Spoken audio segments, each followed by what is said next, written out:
LasVegasDiscount.net's the best there is. Save up to 50% on your next Vegas trip. And travel, rental, shows, and tours. Find the deals you're looking for. LasVegasDiscount.net. LasVegasDiscount.net. If you're going to Vegas for deals that are the best, visit LasVegasDiscount.net.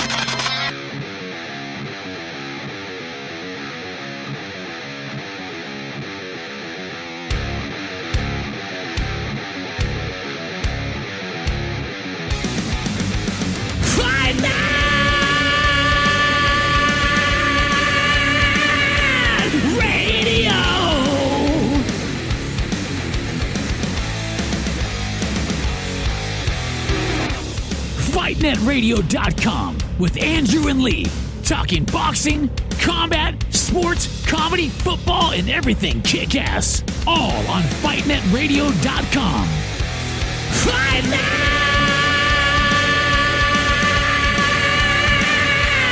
Radio!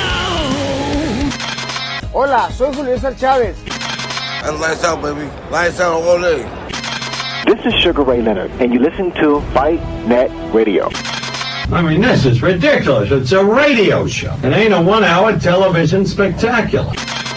Everyone in this room is now dumber for having listened to it.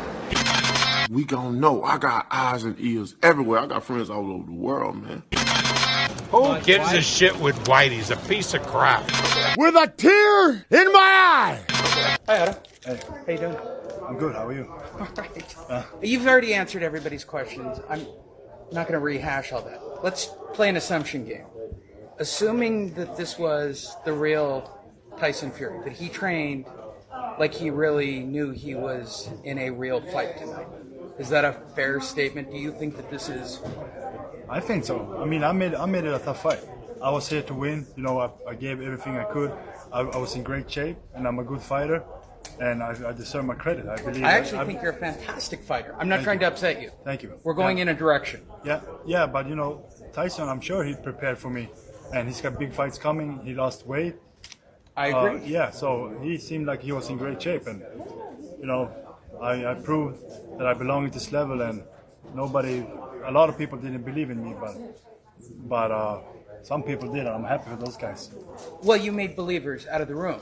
I think that's what's more important in boxing. It's about the story and it's about the fighter. The reason I bring that up is, if that's the case, you have to be considered a top 10 heavyweight. Period. I should. Based on your performance, even in the loss, you were toe-to-toe and in it all the way till the end with the lineal champion, Mayan champion. Yeah, so I'm very happy for myself, you know, and my team, that everything we put in. You know, I've been training very hard for a long time, and I've been with Joey now for 6-7 years, and he taught me so much. He's taken me under his wing. He brought me to New York, and it's been great for me. And you know, I have Joey to thank for everything, and we are a great team. Emotionally, is that enough to take out of tonight? You know, because that's the game, right? It's, can you get up for the next one? Can you get into the game? Can you stay in the top 10? Can you? Of course. I mean, I showed I belong in the top 10, and I'm here to stay. And you know, I fought the number one guy, I gave him a good fight, and I wanted to win. Unfortunately, I didn't. But you know, I'm here to stay, and I belong in the top 10. I believe that as well. Thank you. Not only do I believe it, I don't know why it's not being talked about in this room. Again, I'll say it. Assuming that Tyson really took this legitimately seriously and lost all the weight, he trained as hard as he trained for Deontay, and everything they say he did. And I have to assume that because that's what he said, right? Yeah. Only Tyson knows the truth. Was he mentally all the way in? And this wasn't a show about wearing masks and hats and... You got to ask him. I felt that I made it a difficult fight. I put in a great performance, and maybe he wasn't. You know, I'm a natural southpaw. I'm fast. I got good power, good footwork, and I got everything. And I got my coach to thank for that. And I made it a good fight. And whatever Tyson says, I think. I mean, he even came into the dressing room and gave me a lot of respect. So, and I respect him a lot. He's a great champion. So, yeah. I deserve it. I deserve credit for my performance, and I'm happy with everybody that doubted me, that now they see I'm the real deal. And No, I I'm believe happy you are for as me, well. my team, my promoter Dimitri Salita, and yeah, we got good times coming. Can they keep this story going? Being an independent group, right? You get a shot on a big stage. Can they keep you in the world of PBCs and Top Ranks and Lions and Tigers and Bears? Oh my! Can a guy like you come in and upset the apple cart? Yeah, I mean, me, Dimitri, we on Showtime, man. We got a great platform, and of course, we're gonna keep this. You guys rolling. want to shake the trees? Yeah.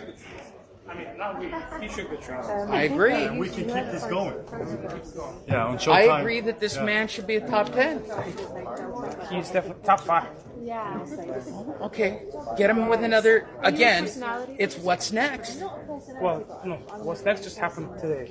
You can only judge by what happened. And by what happened, find the way he did against the #1 heavyweight in the world. I agree. I gotta say, had it been anybody else, that fight would have been stopped because of the cuts. Of course. But Tyson Fury has a fight lined We're up in his and- home. and whatever. We're in their whatever, backyard. whatever. Come on. So he did a fantastic job, Right. and he should get the recognition that he deserves. And based on today's performance, he showed that he's one of the best heavyweights in the world. And next year, I believe he's going to be heavyweight champion of the world. Can you, as a promoter, capitalize on the story? Definitely. Of course. I like the confidence. At this point, I mean, he did everything he was supposed to do. But it's the world of the big three now, right? That's what this is. You're dealing with PBCs and Top Ranks and Dazens and... He's a free agent. You're independent. I mean, Yes. relatively speaking, you guys are an independent organization fighting with the evil empires. There is no evil empires. It's all business. There's no evil empires. Dimitri got great contacts. He got me this fight. He's gonna get me a lot of other big fights, and I'm gonna come back even stronger, better. I'm going to play devil's advocate because I'm good at this. It's about talent. I agree. It's about talent. That's all it's about. On the surface, we brought a guy in with a great record who wound up being the real deal, right? And this is the real deal too. Dimitri, my promoter, he got me this fight, and like I said, we're gonna get more fights. I agree. You should. So in this environment where there's so much competition for top talent, at the end of the day, it's the fighters and the talent that's the driving force. So Otto showed that he's one of the best heavyweights in the But world. that won't be the narrative. I mean, by and large, the media that's out there is lazy. They left after the fight. They're writing the story of, what a great plucky story, but at the end of the day, it's the Tyson Fury show. I don't think so. I disagree. I think that Otto did a great job, and he became a really significant name in the division. And people from ESPN, Bob, writers, Frank Warren, Tyson Fury, everybody was. If I'm Bob, I'm never letting you near my fighter again with this man. Yeah, and I think that Otto showed and did everything he had to do, and a lot of credit to his trainer Joe Zamash, who really, honestly, who just developed a great game plan. And even though Otto wasn't as active as we would want him to be, and was never really exposed to this level of boxing, he was mentally and physically and tactically prepared. I agree. I believe that this man showed up for this fight. This was the only guy in the room. You gotta remember too that I got one round in what? 1.5 years. Yeah. So. What I saw was a Tyson Fury who reverted back to a Tyson Fury from 10 years ago. If you watch, and got scared and started to hold and clutch and the shit. If you watch Marc Antonio Barrera versus Prince Ahmed, where Prince Ahmed was a very skilled, very athletic guy, and Marc Antonio Barrera was just about the basics. And the basics, when you stick to them, the basics beat. Basics that are executed and timed in the right way beat the athleticism.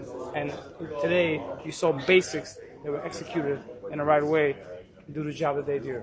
Only in America, baby. My only point to this is I think you guys literally deserve to have the respect that should be appointed to you. Next time Otto fights, whether it's in Sweden, in New York City, or in Philadelphia, I hope that you come and I hope that you promote the fight. I'll come over just to watch it. I'm all in. All in. There you go. Good. Thank you. Good job. Thank you. Fantastic. This conference will now be recorded. Hey everybody, welcome to Fight Night Radio. Lee Honish, Willie Guillermo Jimenez the third. And of course, on the other end of the line, we've got a photo again this week, Andrew Luckshay. So enjoy the Andrew photo that I probably added if you're watching this on video. I don't even have the Andrew puppet in Vegas. We're live, living off the grid here on the outskirts of Las Vegas They, much like builders do, built brand new houses literally on the far edge of town. Great house, by the way. Good job. Yeah. In the cleanest garage I've been in forever. Trying to recover. If you haven't seen it, go to Fight Net Radio on Facebook and you can watch the video. Andrew, have you watched the video of Lee Honish tearing into Otto Wallen? No, I have not. I seen the video of you and Mikey Garcia. Yeah, that was pretty good, right? Where we shit on Mikey Garcia, where we shit on Otto Wallen. Yes, sir. Oh, yes. Yes, I did. I basically got Mikey Garcia to come out of character. He and I were doing the interview at the Hall of Fame, and I said, Mikey, how does it feel to hold Tyson Fury's belt? Because we had the Mayan belt. I've got a photo with it. Of course, go online and check it out. So Mikey goes, hey, look, everybody's got a puncher's chance. He is correct based on what happened last night. But at the time, you know, he's a minus 3,500. So I bet on the fight last night, Andrew. I bet on all three of the champions all three of the main events, right? I bet on Mungai, I bet on Fury, and I bet on Navarrete. They were all like 35-1, 350-1 favorites. How do I know? Because I bet all three of them in a parlay to win, and I bet $70, and it made me $3.70. I won $3. That's less than 5%, which, by the way, for both of you, because you're working men, made 5% risk-free. Yeah, but you got to look at it as that you won. I'm pretty sure a lot of people didn't win last night. I'm just saying in general in Las Vegas, so look at it. Well, yeah. You got to look at it as some type of success. That's true. And we'll get to the Tyson Fury fight. The Otto Wallen interview that I did after the fight, Bobby Camacho's wife, who, this is, if you're watching, sweetie, I love you. I don't know where you are, but your nervous breakdown in the press room after the fight, I would have hired you. You wouldn't be sitting here. I might keep Andrew. I'd certainly get rid of Ron Mundo. Might keep the one guy. I don't know. But she was going to be the new Fight Net Radio correspondent. She was that crazy. Do you fall in love that easy, or is it? I don't think this is about love. I think she was so, okay, so Andrew, Bobby Camacho, the trainer of Otto Wallen, has a crazy wife. And crazy isn't fair. I'm sure she was off her meds. I don't know. And I'm saying this legitimately. I don't know.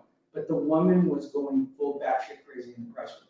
To the point where some of the people from Top Rank, I'm not going to call out names, but we're like literally laughing because it's almost uncomfortable, nervous energy watching her bounce around the room.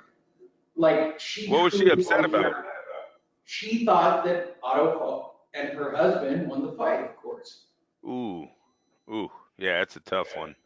Right, and she's crazy, and she wants to interview, and she's walking around behind everybody doing the head shake. No, who won the fight? Right? I'm so far gone about this crazy woman, Andrew, that I looked at Evan Korn, shout out to Evan Korn and Top Rank. I said, Evan, if I hire her to be my correspondent, will you credential her? And he doesn't even look up from putting his papers into his. He goes, no. It was hilarious. So then I waited all evening with possibly our new video correspondent again, Andrew. I'm saying it again out loud. Shout out to Miguel. We're sending him to the TMT fight in a couple of weeks. And let's see if he pulls off 3 videos that are 3 minutes apiece for content for us. But he shot the video for me, Andrew, of me interviewing Otto Wallen, and old Lee showed up. I didn't want him to. I was going to ask him, hey, look, everybody's asked you all the questions. I was going to go with, you're in Vegas. Are you going to? So we all our credentials or no? No. Oh, okay, you said the whole. No, yes, you're right. I pulled it back before I went over the deep end. So, Andrew, I was thinking, because I was kind of flirting, she was way too young and out of my league, but I really liked his escort, and I don't mean that in a sexual way. He had a liaison. She was awesome and smart, and shout out to her. I didn't even get her name. She was awesome. I go, I'm going to make this go viral. She goes, oh, you're very confident. I said, I am very confident. To which I get up there to Otto and I'm thinking, all right, I'm going to ask him about strip clubs. I'm going to just do something wacky that I know will get a lot of clicks. And I got up there and I go, all right, let's assume, let's start it right off here for everybody. For those of you who don't know, Otto Wallin lost by unanimous decision, split Tyson Fury open with a massive shot that made beating him watermelon up look horrible, right? So let's start with our reviews right here because everything else to discuss is chump change. I walked up to Otto Wallin, full in my brain, gonna go, hey, good job tonight. Good for you, plucky guy. Maybe you'll get another top 10 fighter. And do that one more time? Okay. Did I do it right for you, Andrew? Champ. Right? I want a cool, plucky guy. And this is right. I'll cover my weekend in a minute. You're the coolest guy to ever be. You don't know. You don't know, bro. It was. He knows my weekend. I see my own reflection right about now. You know my weekend. All right. So Andrew, here was what I said to him, and I'll start with you. I said, Otto, assuming that that was Tyson Fury at his best, that he trained as hard as he could, and the only person to know that as a true statement is Tyson Fury, right? He could have been in the gym, he could have been doing whatever he was doing, but did he sell out like he was fighting Deontay? Did he go all the way in? Was this really Tyson Fury, right? To which he goes, yeah, I believe that, and I think it takes away from me. And I go, bro, that's not what I'm about to say. I'm not, calm down. I put a hand on him, calm down. Don't get heavyweights upset. They can do crazy things. Right. Especially when you touch men in their garage. Yeah, calm down. Kids are present. That would make me a pedophile or something. And I don't. We can get to Jeffrey Epstein stories from Red Rock. But. All right, Andrew, here's the question I posed for him. Assuming that that was Tyson Fury at his best, I said, Otto, that makes you a top 10 heavyweight. You went toe-to-toe, you went round for round. I said, you deserve to be in the discussion. Is Otto Wallin now a top 10, Andrew? No. No, and I'll tell you what. What I seen last night was Otto Wallin land one punch. It was a good left hook. It split his eye open. But he was never in command of those rounds. He never had Tyson Fury hurting on the ropes, taking combinations. I would argue the 12th round, he hurt him pretty badly. And Tyson was ready to go home. In the 10th round, Tyson went for the knockout. After that, he was ready to go home. Which, funny you should say that, Andrew. And losing. That's what I told Otto the media was going to say. Yeah, well, because that's what it looked like. His body language looked like he had checked out of that last round. What I have a lot of flaws that Tyson Fury, or not a lot, but he showed the same flaw that got him dropped twice against Deontay Wilder. Ben Davison hasn't changed that, and that's dangerous going into the rematch. That bending over, a 6'9" man, bending over to the height of his opponent is what got him dropped in the 12th round against Deontay Wilder. They haven't changed it. I don't know why he keeps going back to that, but at 6'9", when you're trying to get out of a fight in a tough situation, where's your straight punches? Where's the jab? Just jab out of it. Bending over. Right now, I would like to say everyone needs to relax on this Ben Davison kid talking about, and then when I say that, I'm talking ESPN about he's the hottest new trainer in boxing. This kid, they told us last night, got the job because he got two girls to give him their numbers for Tyson Fury. Lee, that's why he's the trainer. Not because of what he did. It's because he got two numbers. Then he goes, I'm also depressed.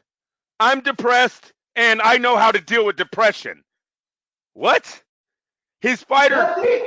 We didn't say anything. I didn't hit the mute button and secretly talk about you. I actually hit the mute button so you wouldn't have bounce back so we could enjoy your full-ass crazy rant. This fight, Tyson Fury controlled the whole fight.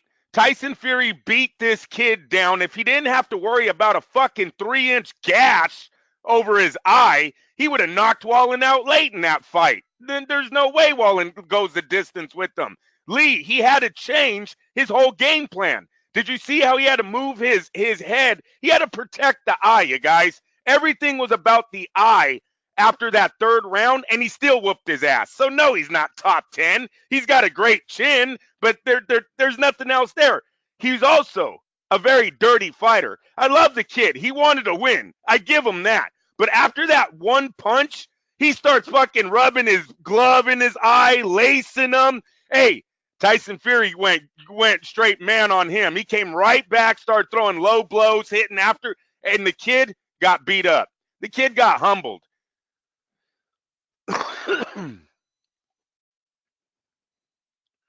All right, we were talking about it. No, I'm just joking. I turned it off. For those of you watching the video going, you guys are dicks. We're not dicks. There's bounce back, and we really want to hear Andrew go batshit crazy.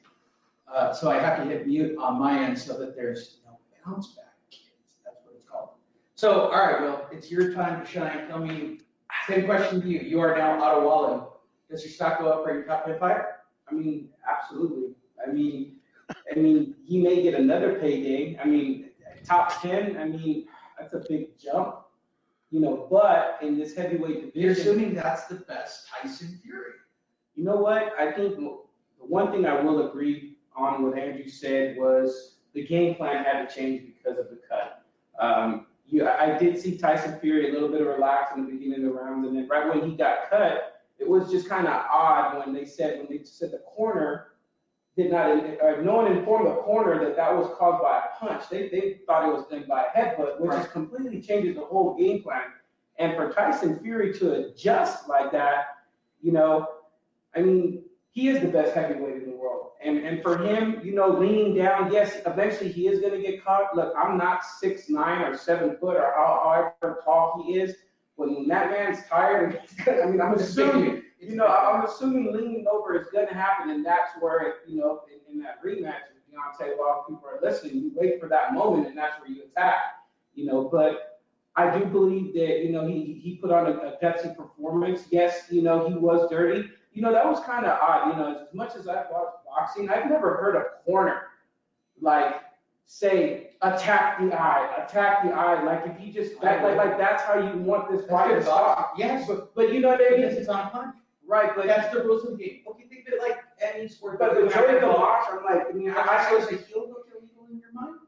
I mean, right? Maybe. But at the same time, but if the rules allow me to grab a heel hook, right, which in most jiu-jitsu settings is very illegal, right? And I'm still allowed. Don't worry, I'm trying to talk pretty much chicken shit move, right?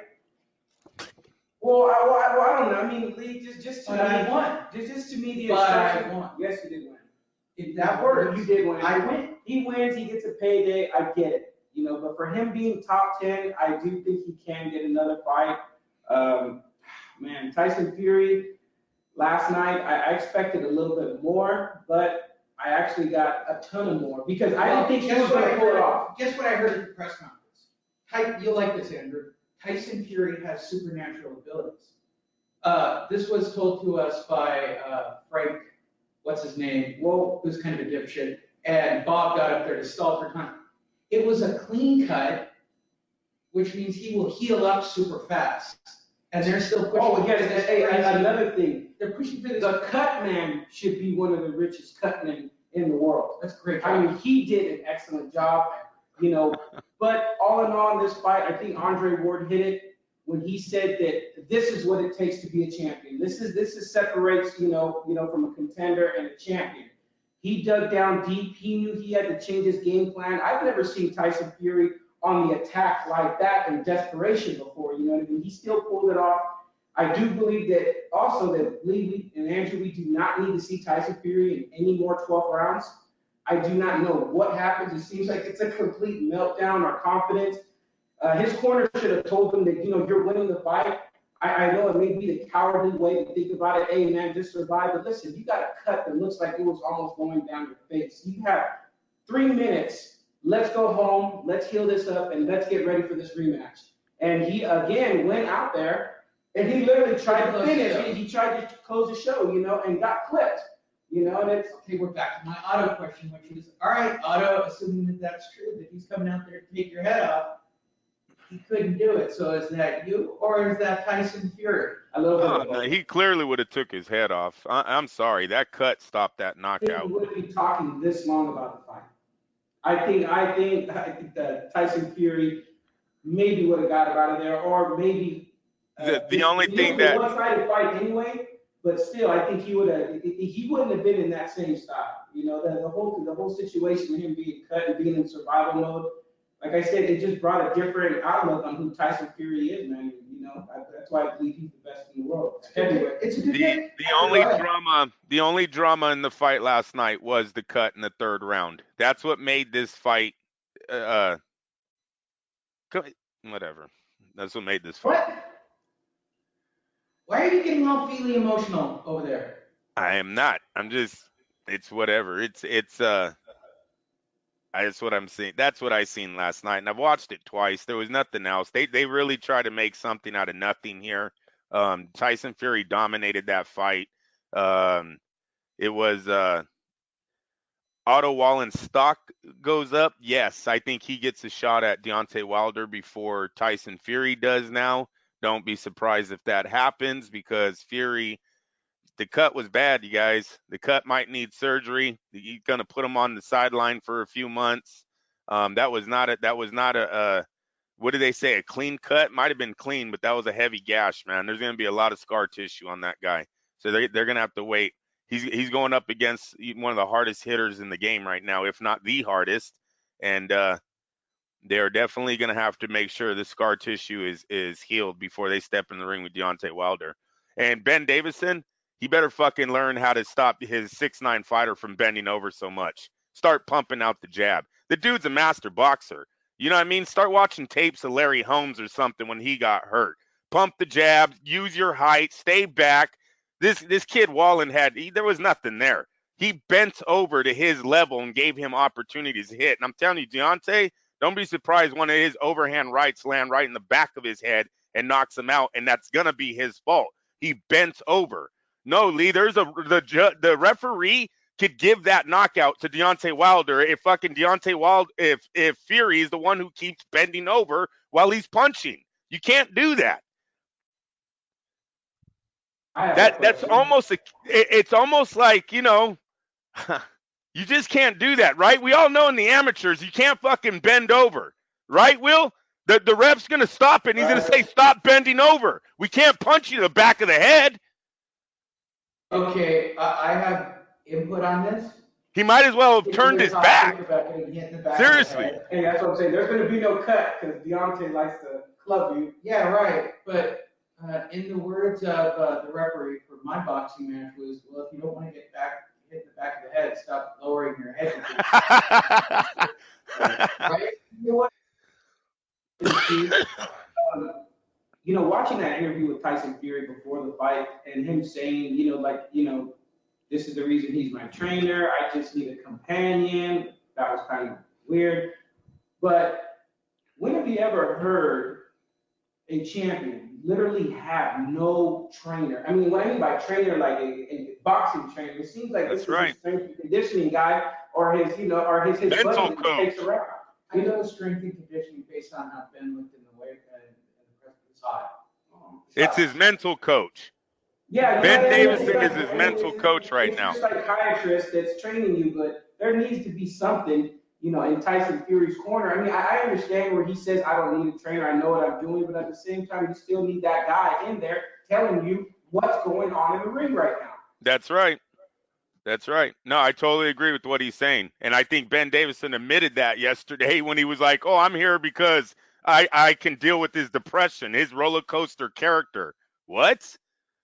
No, we need a boxing trainer. We need someone who's going to tell Tyson Fury, stop bending the fuck over. Swear to God, you guys, Deontay Wilder was not scared last night of who he's seen. You understand? He's still an underdog, but he can hit that. He hit it before. He dropped him twice. So, no, yeah. You know what, though? I do believe that Deontay Wilder is a lot easier to hit than what we saw last night. You're also seeing a littler guy, and this little guy was ducking down when Tyson Fury was throwing his right hand. I mean, he was really never there. Deontay Wilder doesn't duck down. He's backing up or putting his head back, so and plus he's looking at Fury eye to eye, so it's gonna be a lot. 12 rounds. Against Wilder, but there's just some things that you saw in there that you don't want Deontay Wilder to pick up to have a And some advantage. San Francisco had as well. Yes. He's went 12 rounds, Will. He's went 12 rounds with Ortiz, Fury, Stervine. These guys were all top 10s. He's went 12 rounds. He has way more experience than Wallen in this situation. And he has heart. We know that about Deontay Wilder. All right. To which, all of you bring up great points, to which, go watch the interview with Otto Wallen that I did. I said, right, Otto, but you have a great story. A great story sells fights. Doesn't even matter whether you win or lose anymore. It's really can you tell a story. And your story right now, at this moment, Otto, is through the roof. Right. To which Otto goes, yeah, I know it's a great story because of my team and blah, blah, blah. At which point the 12-year-old manager who's wearing like a news reporter's hat, like he was straight out of the 1913s, like Jimmy on the spot. That's right, my man Otto, right? This literally happened. You can watch the video. He jumps up on the stage next to me, like Jimmy Olsen from like 1914. Dude is literally like 12 years old. Literally 12 years old. And I'm looking at him going, I get it. Your boy this is the highest his stock's ever going to be. And I didn't want to, like, I'm trying to break the news to him. Bro, you guys are about to be irrelevant. Like, you don't get it. I said, how do you guys in this world really think, like, this is your highest moment? You have a great story. And everybody here will agree. Otto Wallen did nothing but make his career last night as a guy who was going to be Well, if anybody benefited anything last night, it was him. I mean, Tyson right, Fury. he's the only one who benefits. Tyson Fury looks weak for not, for taking So do you think he was out of shape? Is this where we're going? He looks real doughy up close. I mean, it's where he's came up from. Close, he looks skinny fat. Well, where he's come from.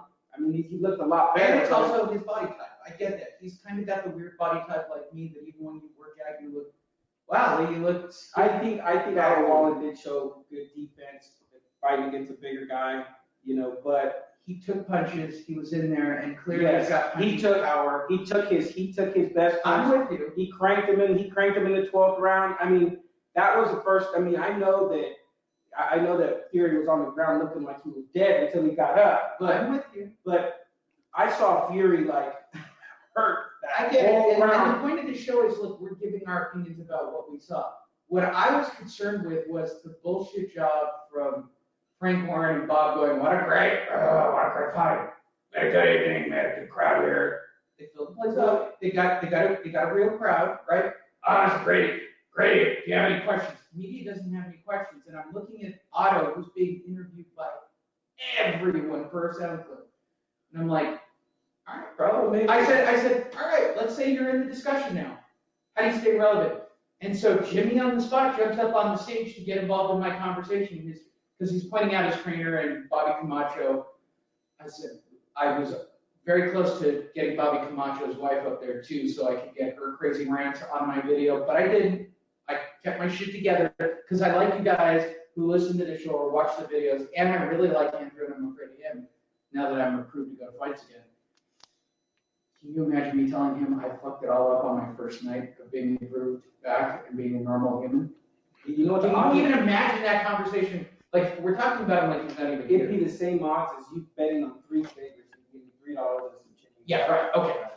So, Andrew, his little plucky man jumps up on and you guys think I'm joking about this video, go look at him. He's literally a 1914 paper guy with a hat on, and he's like, you see, my boy right here is going to be the next guy. I said, you're not PPC, you're not top ranked. You're not top ranked. Like, how do you expect to stay in the top, get in the top 10 to be considered? You're not playing ball with the big three. You're an independent fighter, right, Otto? Yes. I looked at the promoter. You're an independent group, right, guys? Right. I said, you were here to get paid. Are you getting in the promoting world? No, but I am. It's on my short list. You already see where I'm going. Yes. Yeah. To which I look at Otto and I go, who's going to tell your story and make you relevant in the United States? To which this kid looks at me and goes, the media will, of course. And I went, they've already written their story. They're lazy. I said this on video, so shout out to all the media who listen to our show, and I know there's a lot of you. The media is lazy. They don't care about your story. And that's what I told them. I looked them in the face. I said, the media is lazy and they're not going to tell your story. Because this is a great story. Otto's a good story. Like, there's a good backstory. Like, do we care anymore about who really is the best? Because we don't get those fights. Let's be honest here. All right, let's stop the bullshit. We don't get the best fights anymore. We don't. We don't. We get Canelo and Alvarez. Are you shitting me? It's a circus attraction. All right?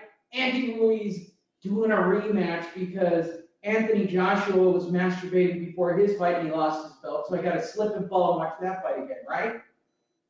What did I get here? Tyson Fury for his second fight, filling up this time, and nobody said shit about this, comes out and insults every Mexican person on the face of the planet. Because I asked cops, firemen, teachers, anybody I could make, hey, if you dressed up in a sombrero, ate tacos, and wore a fucking lucha mask, and came out to mariachi music on Mexican Independence Day, would you keep your fucking job? To which everybody I interviewed said, no, I would not. So why can Tyson Fury do it? Why isn't it some kind of cultural appropriation? Because I know he's not doing it meanly. Well, he's in the entertainment world. You know, he's a gladiator. He's in the entertainment world, and he has to sell tickets. All right, and I'll say. And he's a traveler. No, he's a traveler. Should I do? My No, answer's always the same. Tyson Fury's a gypsy. I'm not making fun of it. I'm making fun of the people who fucking do that shit. Well, right? But it's been done for quite some time already. Andrew's texting us. Is he pissed at us? Oh, he's sending us a photo. Yeah, I know him. Picture. No, look at that cut. Look at the goddamn cut.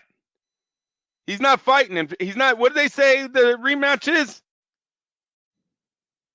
I can't even hear you. Take me off mute. They literally, in the press conference, Frank and Bob, we'll be fighting in 2 months. It's a clean cut. Don't worry about it. Doctors told us he's got magical elfin abilities and gypsy powers. I see this fight being postponed if that cut ain't go all the way. Right, and if I'm It's Otto Wallen. It's about to happen, right? If I'm Deontay Wilder, I'm buying all the press I can at this moment to get out in front of the camera. I'm going to know. I'm all set. We're going to fight on February 22nd. That's right. My share of the stage for that fight. That's right. Tyson Fury can't show up right now. There's no way that eye heals in 4 months.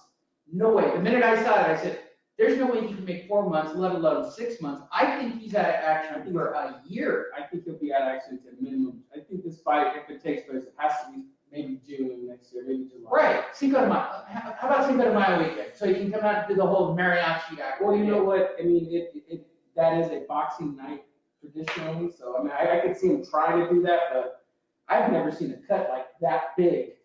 I mean, you could almost see his thoughts. Right. That's a great line. That might be the title of this show. Tyson Fury cuts so bad you can see his thoughts. Oh my God. Am I wrong, Andrew? Like, let's be honest. Otto Wallen is Jeff Horn. He's Jesse Vargas. At least Jesse Vargas had a skill and turned into an announcer. And he by the way, turned into an announcer. Pacquiao and lost, right? Well, the stock went up. He went 12 rounds with Manny Pacquiao. And what did he do the next day? Fired his trainer, fired his promoter, signed with the PBC. Guess what, Otto? If you're watching, because you're going to hate me when I say this. Fire the 12-year-old, fire your batshit crazy trainer and his crazy wife because they're lowering your stock. Although I'm in love with her. When you break up, sweetie, give me a call. What's wrong? We don't have any. I'm just thinking of Joey Gamache getting knocked out. You know, when they showed the replay, it was a bad angle when they showed it last night. If you guys don't know who Joey Gamache is, and that was the only thing they could find on him, just getting knocked the fuck out by Arturo Gatti. Well, that was his career. His wife is special, kind of crazy, man. All right, Andrew, with all that said, if Otto Wallen does not sign with the PBC top rank, any of the, like, you got to go play ball. And that's what I said. How do you compete with the big three, to which they went? Here was the final answer. You ready from the lucky 12-year-old? Well, we'll go fight in Sweden. Yeah, right. That's exactly what's going to happen, Jeff Horn. You're going to go fight in Sweden and lose on an undercard to a fight, and you'll be a hero in Sweden. If that's enough for you, cool. You just went 12 You gotta rounds. remember though. The man.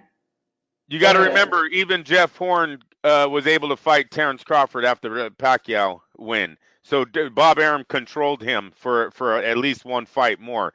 I believe Bob Arum's going to control Otto Wallen. That was probably in the contract, Lee, that his next 2-3 fights would be under top rank. You know that for sure? The contract replace with Warren or Bob.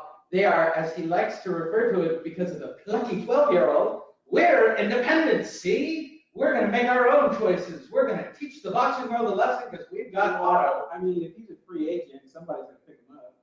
No, he technically has a promoter who needs to have his diapers changed because he has he, much like you, Andrew, have unrealistic views that the best will fight the best.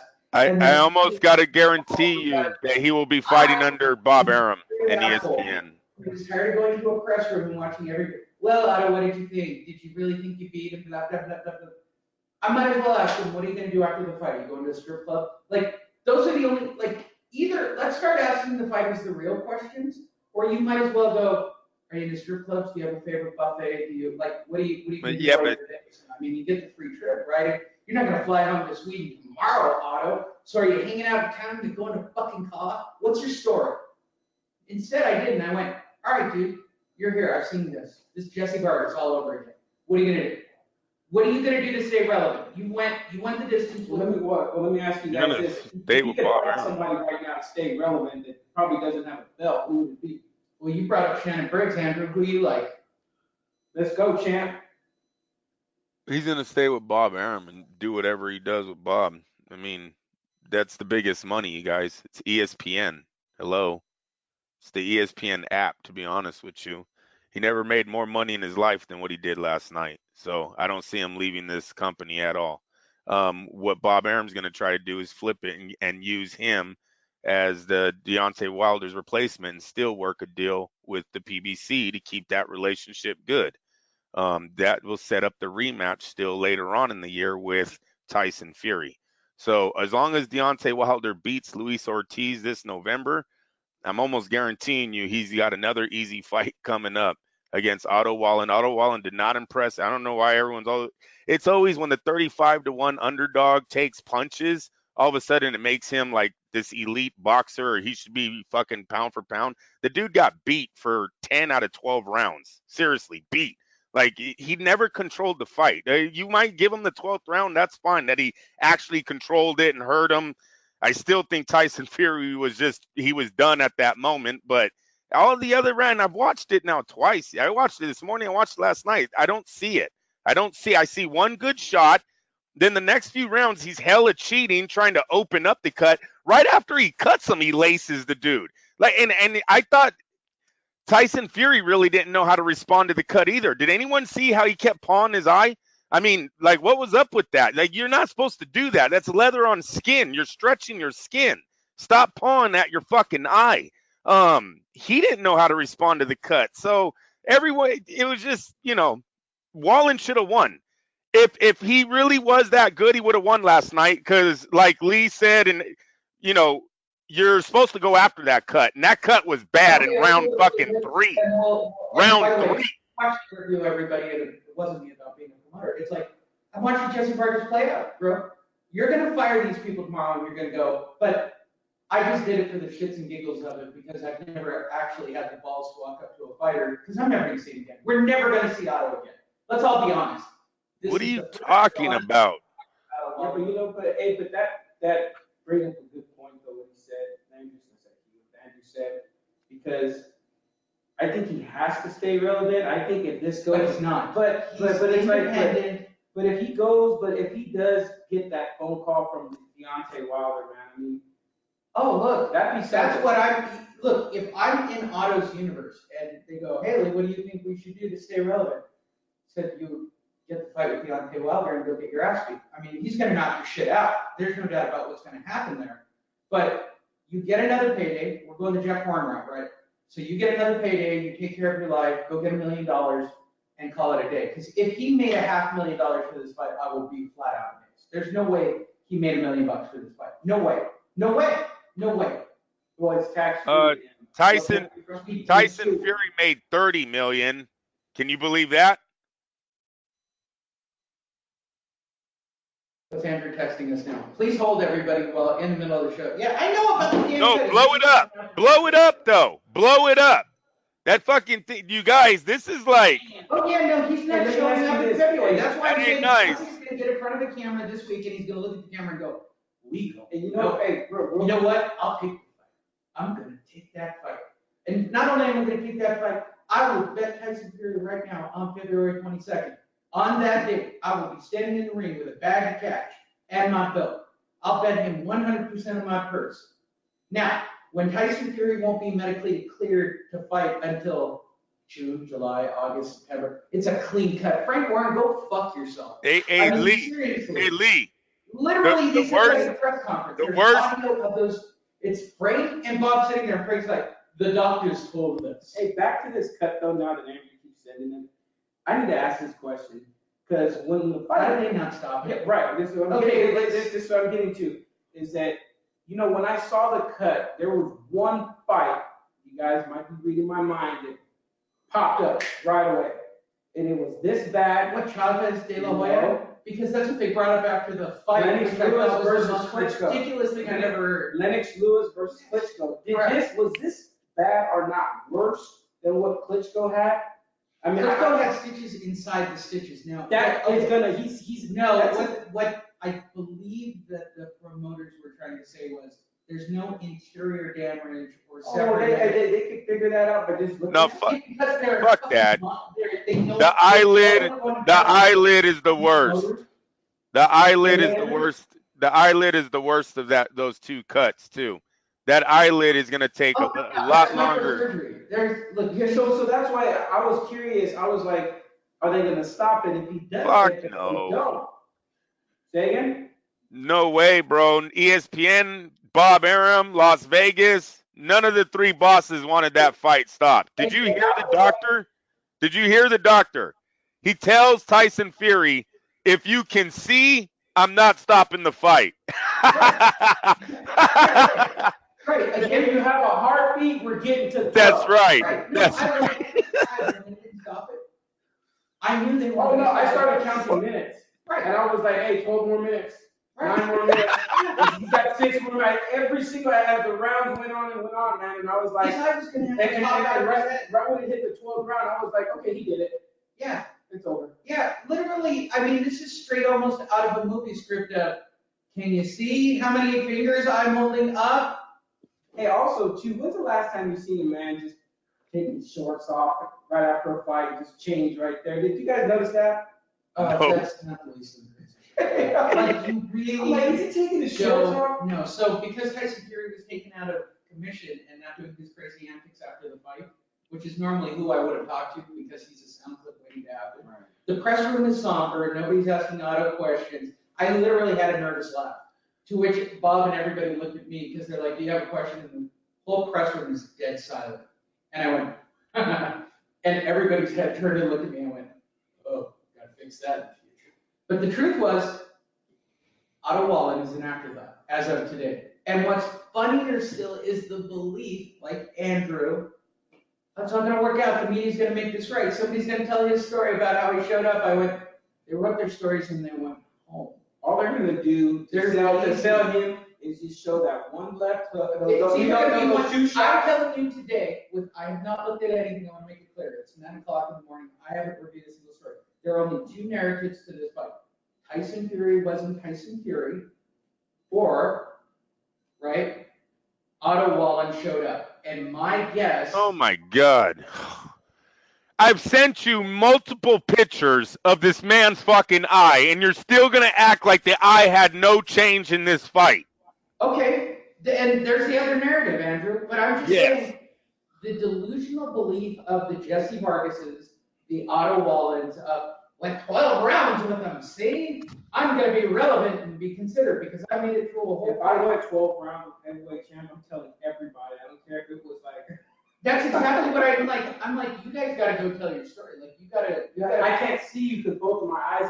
You should be calling out your next fight. Like, you should be up here going, I want Deontay Wilder. You guys don't believe that this was legit? Deontay, fucking call me because there's no way this guy who I split open right? Here would be my interview if I'm Otto. By the way, Otto, watch this. Thank you for asking me that question. Well, you know what? I split that fucker's head wide open.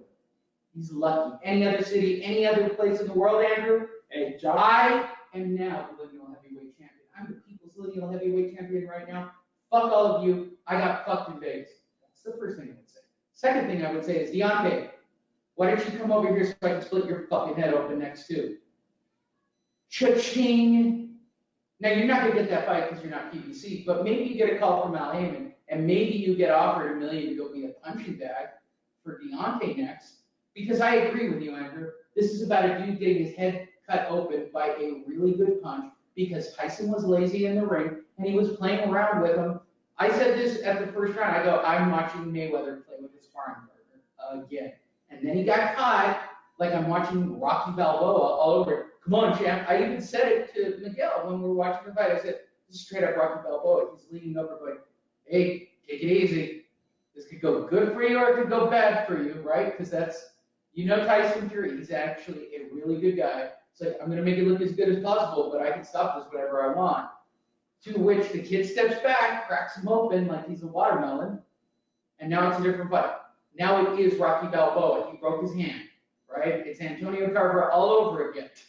My only sense to that is, at the end of the day, Rocky, in that scenario with Antonio Carver in that fake-ass movie, if that was his first fight with the champ at that level, we wouldn't ever talk about him again because you're an independent guy who came in as a punching guy.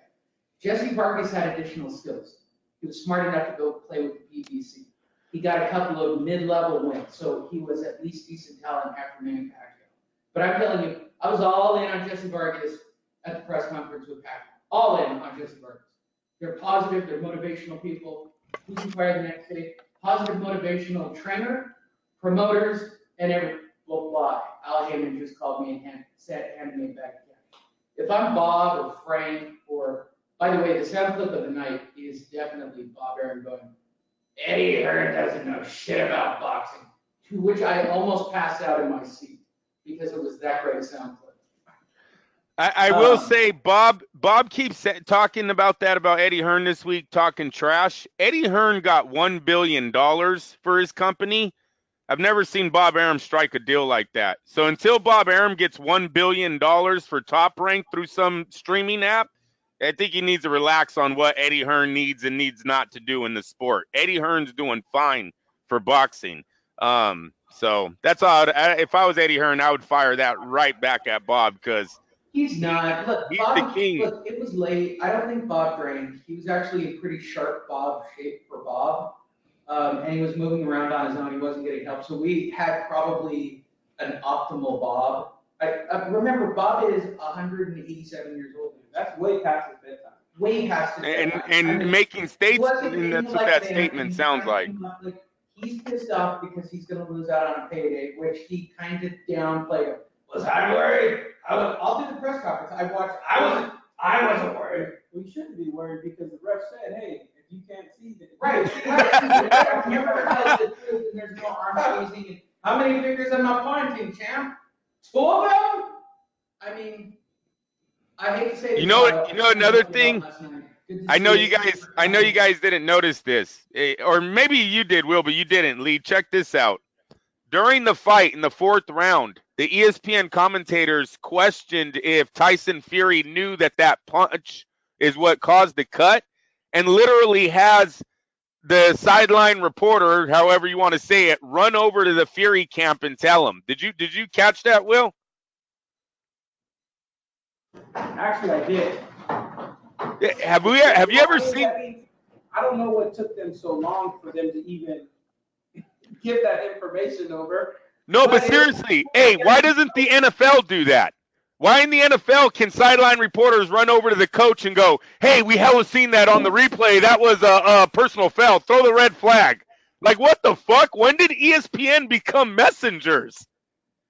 Hey, all the crazy shit that went on with ESPN. Hey, Lee. They spent most of the night working. Believe it or not, Lee went to actually no, but Andrew's making a point. Like, why was that information just like exactly, Lee? And it was crazy because, like they said, the announcer said, "Hey, is there any way you could find that out?" Within like 30 seconds, they were already in the corner. Hey, Lee, seriously. The guy, Joe Tessitore or whatever, he's like, I wonder if Tyson Fury knows that the commission has declared that a punch. Can you get over there and tell us what they do and do not know? And the guy runs over to Tyson Fury. Andrew, that's not the funniest moment and most uncomfortable moment. No, Lee. First question. So that's after the fight. We're talking about the fight. An actual reporter said that out loud. What said if it went? One of the reporters, I'll use air quotes, said, started to bring up, well, that would have been, why didn't the commission just stop it? It should have been on the cut. They would have gotten a technical draw or on the head. Yeah, no, I understand. Literally everybody who knows shit about boxing, all the heads turn. If I was that dude, you should have felt about 2 inches tall. And I started to look at everybody, and everybody's about to rail this guy out of the room because he didn't know shit about boxing. No, Vegas. No, bullshit. We could change it right now. ESPN needs to change that. They cannot allow their sideline reporters to run around talking about what's going on the sidelines. You can't, Lee. Have you ever seen a reporter run up to a coach and say, throw the flag, we seen on replay that it's a fucking fumble? Have you ever seen that? Well, Andrew, I'll say it again, just like I said it to Otto. I'm playing ball with Top Rank, and if they want to go do that with their telecast and with their fighters. Well, that's not Top Rank, though. That was ESPN, but all right. ESPN is Top Rank, Andrew. In fact, they have so many fights. ESPN needs to change that, though. I thought that's none of their business. There was a point where Bob was just, I got a great fight coming up with a kid. He's a great kid. He's an undefeated kid. To which somebody said what the fight was, and he goes, "Oh yeah, that guy." Hey, was anyone mad about the stop before the fight before? Did you guys see the stoppage? Yeah, of course I watched it. It was. What did you think? Speaking on that, since we're off that topic finally in my entire trip to it, you guys may take over now because literally at that point I shot my load last night right after the fight. I had to rewind that fight because I was literally getting irritated at Timothy Bradley. What Timothy had to see, I don't respect him. Much respect as a fighter. I always give him that. But as a commentator, sometimes the things that were just jumping out had me stop watching the fight and be like, "What did you just say?" Oh yeah. Oh wait. So I'm upstairs before I walk down to the car, right? So I had to record. Did a ringside with Raymundo where Raymundo sounded like shit. Sorry to everybody who tried to watch that video. It just didn't work. I recorded another podcast, right? I was there since 4 o'clock. Fucking main event's not till midnight or whatever it was. So I was working and I turned on ESPN when the telecast went live. I had a little monitor in front of me because they have those cool skyboxes up above. And this is what I hear. I'll tell you, this is my favorite moment of the whole fight. Is the know-nothing fucking insane man who used to work for HBO who likes to beat his wife, who shall not be named on this show because he doesn't deserve to have his name uttered on this show. Well, every fight on this card is a landslide victory for the guy who's the favorite, except this first fight. The first fight is the fight you want to watch. That's a true fit. Like he couldn't literally orgasm enough on the opening fight. To which I sat there, all right, I'm going to give you the benefit of the doubt this time, okay? I'm going to believe you, even though I think you really know nothing about boxing. I think he knows as much about boxing as I do. Make sure you don't know shit about boxing. I don't know shit about boxing. I know entertainment. I don't know shit about boxing. To which he does have a good recall from memory. That's, I think, all he really has. Like, I think he's got kind of an encyclopedic brain for boxing. Like, he's one of those retards who can memorize who played second base for the Yankees. Or in your case, who was the left tackle for the Joe Montana era San Francisco team. Got any? On the Joe Montana team? All right, Andrew, how about for you? Jesse Sapolo? Really? That is gay as shit. Why? It's gay, dude. Because I know my team, and you're wearing a different jersey every time I see you? It's gay as shit, bro. right, Andrew? Didn't he actually put in that crazy ass narrative that opening? Let's go the other way on this fight card. Let's start with the opening 50-50 fight where nobody threw a punch. What the fuck am I watching? This is the best fight of the night. You're going to kick off the card. I have sat through 22 fights at that moment because they stacked that card up with Quadros and a lopsided fight. Like, they kept throwing lopsided fights at us all night thinking, oh, this will only go one round. We're going to be right on time. Dude, there were like 2 or 3 fights after the fight because everybody went the distance with guys except for the top out. Navarrete did his job, but Fury didn't do his job. We should have been out of there at 9:15. I should have been on the strip, sipping a Mai Tai. That Navarrete fight was hella funny. I don't know. Did you know that his opponent was the grandson of the great Filipino, what's his name, Will? Gabriel Irode? I didn't know until the fight started. Right, yeah. See, this is why I think. But see, it plays into the fight. It plays into the fight. But see, it plays into the fight. That's what you guys don't understand. The fuck? Yeah, but he was like, I had big shoes to fill, and I'm like, Whose shoes you talking about? And what analogy were they trying to run? That he's related to Manny Pacquiao? No. Well, No, you don't know who Gabriel Irode is? Yeah, he's a great Filipino fighter back in the day. Back in the day. Yeah, before Manny Pacquiao. Just put it that way. WT. Like he said that he was the Manny Pacquiao of that era. Right? That's like saying like Felix Verdejo is the great. I'm gonna honestly say, you guys didn't.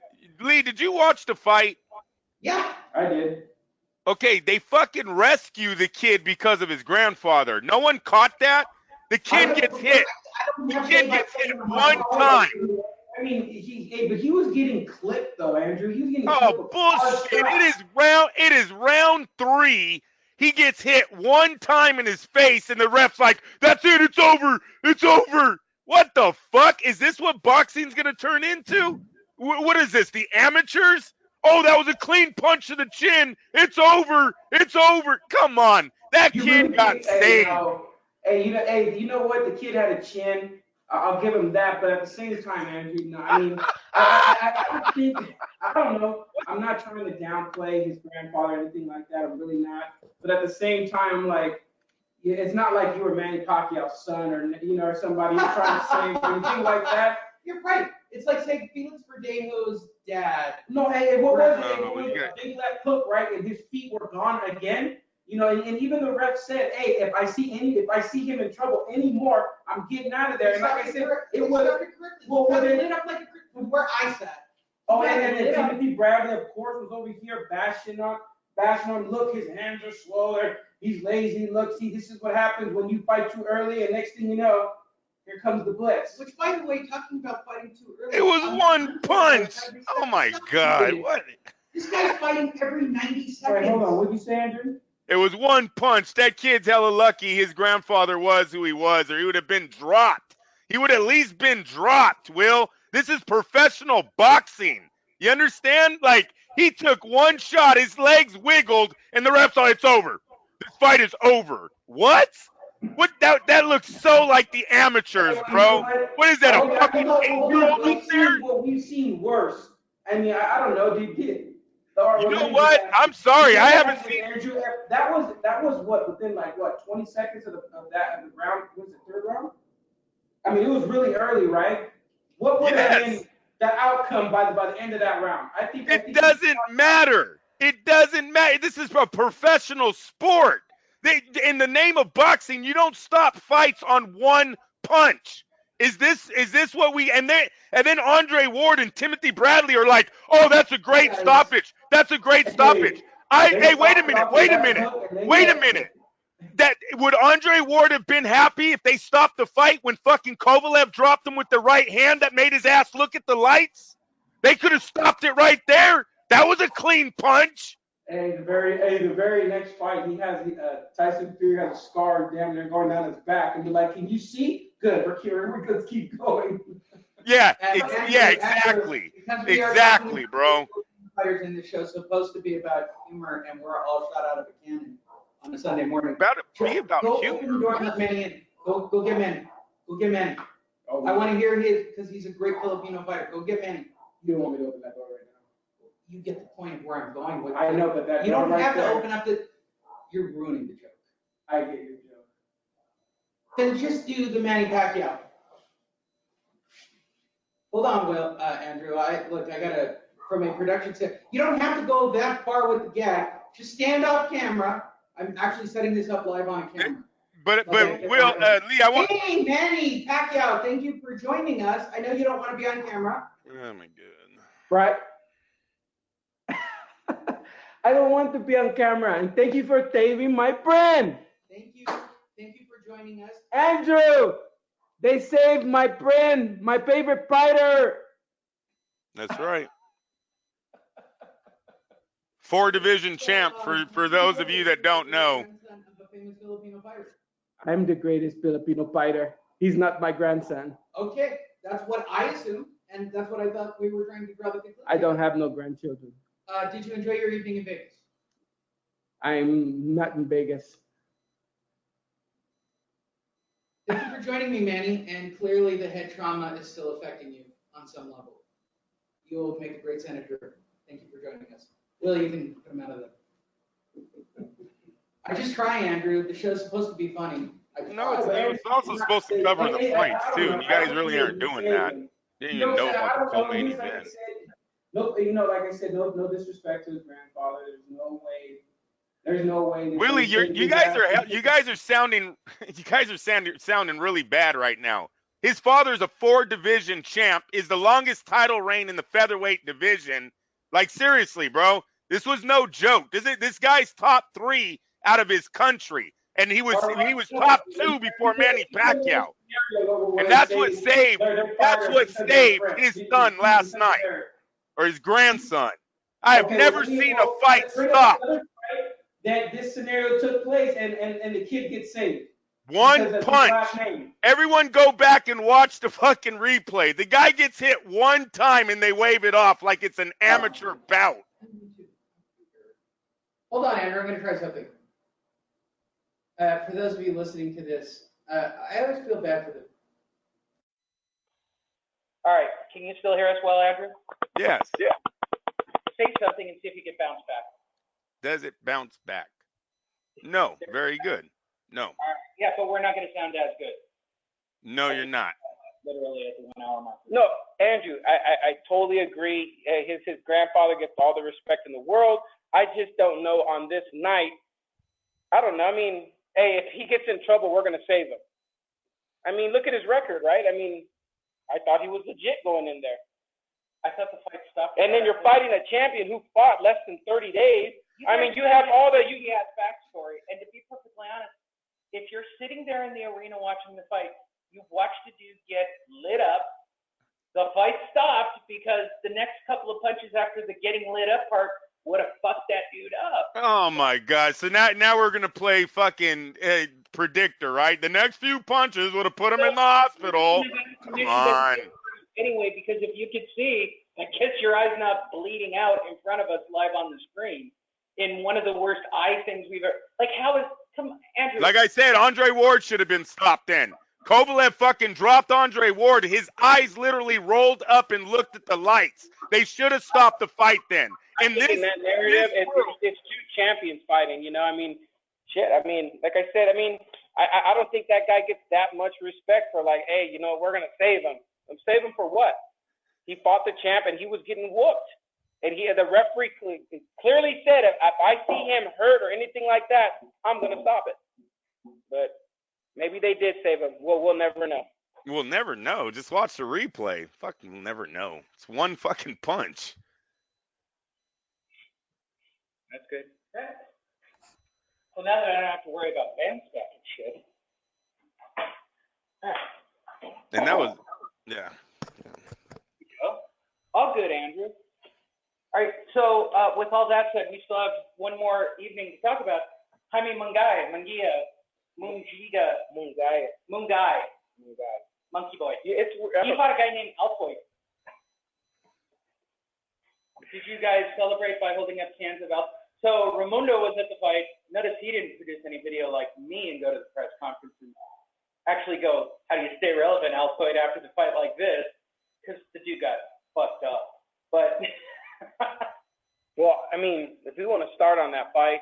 Is there anything else to talk about except Ryan Garcia? Because that's all. Well, I mean, if you want to talk about Mungai, I like his aggression. I like his offense, but he's still very hittable. I mean, I don't know. Is he like a skilled Margarito that needs to take punches? He takes a lot of punches. I don't see him stepping up and, to a real champ and lasting just based upon you're going to get hit. There's no defense there. And what got me on Mungai, is that you for a split second in the first round, I saw head movement side to side, this and that. Next thing you know, he completely stops. Stands right there and starts getting tagged. Now I know he could outfight somebody, but it's the same thing. I know he has Eric Morales in his corner, but Eric Morales had a good defense. He also kept his hands up, but this guy's Eric Morales just eats soup these days. I'm not even sure how he's in the corner for him because I've talked to Eric Morales. He's not Eric Morales anymore. Well, he's been in war. He's a guy who's gotten his head pounded in, right? I mean, I'm not trying to be a dick about this. Why are we letting people who clearly don't have their shit about them train other fighters? I don't know. How many awards has Freddie Roach won, Lee? Well, I mean, you know this, Andrew, because I've interviewed Freddie. Yeah, but it's also to the aura of the fighter. It's like if you have a legend in your corner, that gives you, not just stop, but it gives you motivation. It gives you a lot coming from that person, especially when they're highly respected by you. So I'm taking nothing away from that. I'm just looking at a guy who he has great offense. I like his size. I like the way he fights. It's just that he's still getting hit. I don't know the guy who fought last night. Maybe I should have looked him up a little bit more. All I know is that No, you're right. He's a nobody, Will. You're right. I mean, he took a body shot, looked at the ref. I didn't know he spoke English, so he said, "No more." I think he shit his pants, bro. You know what I mean? So it's that part right there, and I'm like, oh my God, did he just get up and just check out? He did. He shit his pants. Hey, it was a great shot. No, it was a great shot. It looked like it hurt. But when he got up, his mind was made up as he was getting up. This fight's over. Right. And that's what, look, at least I'll say this about Jaime, right? He handled his scandal, right? Navarrete handled his scandal. There's only one person who did not handle his scandal last night, and he's kind of a glaring problem.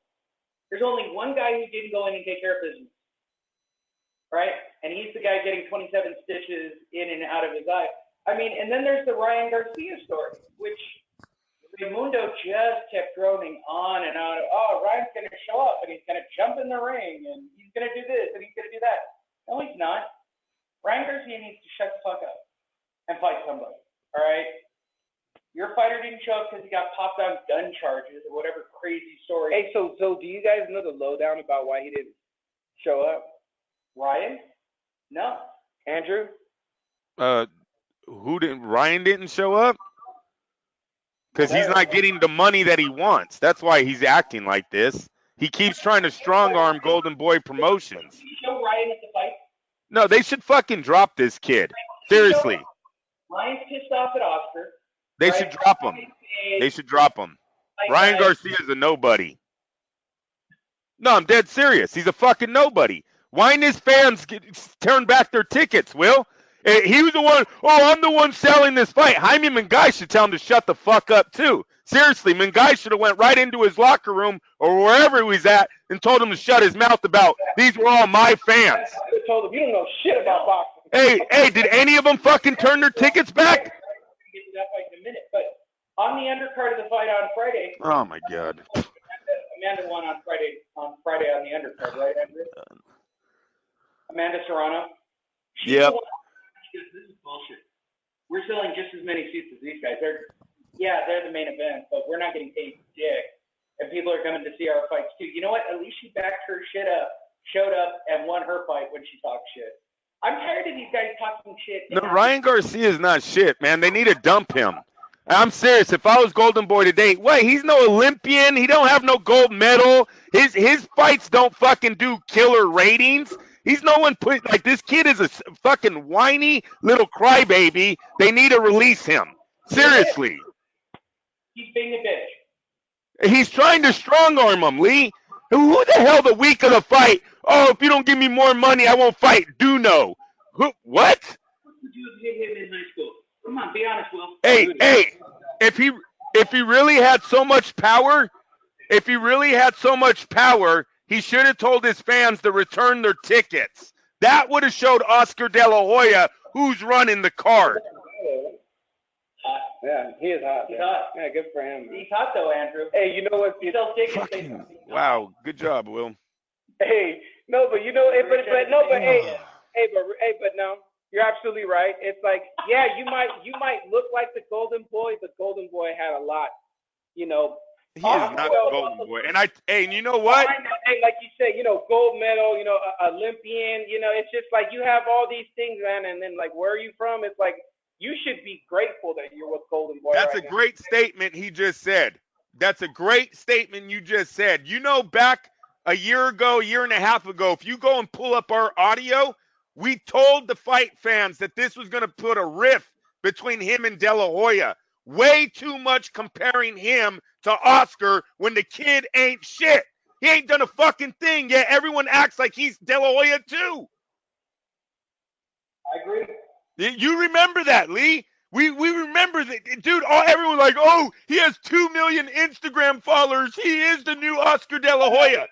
Last week, and I'll say it again. I'll give the hot take again. He bought those followers. He bought them. Yes, I believe that too. Lee said that, and I believe that. Yes, sir. Because they don't show up on fight night. Statements.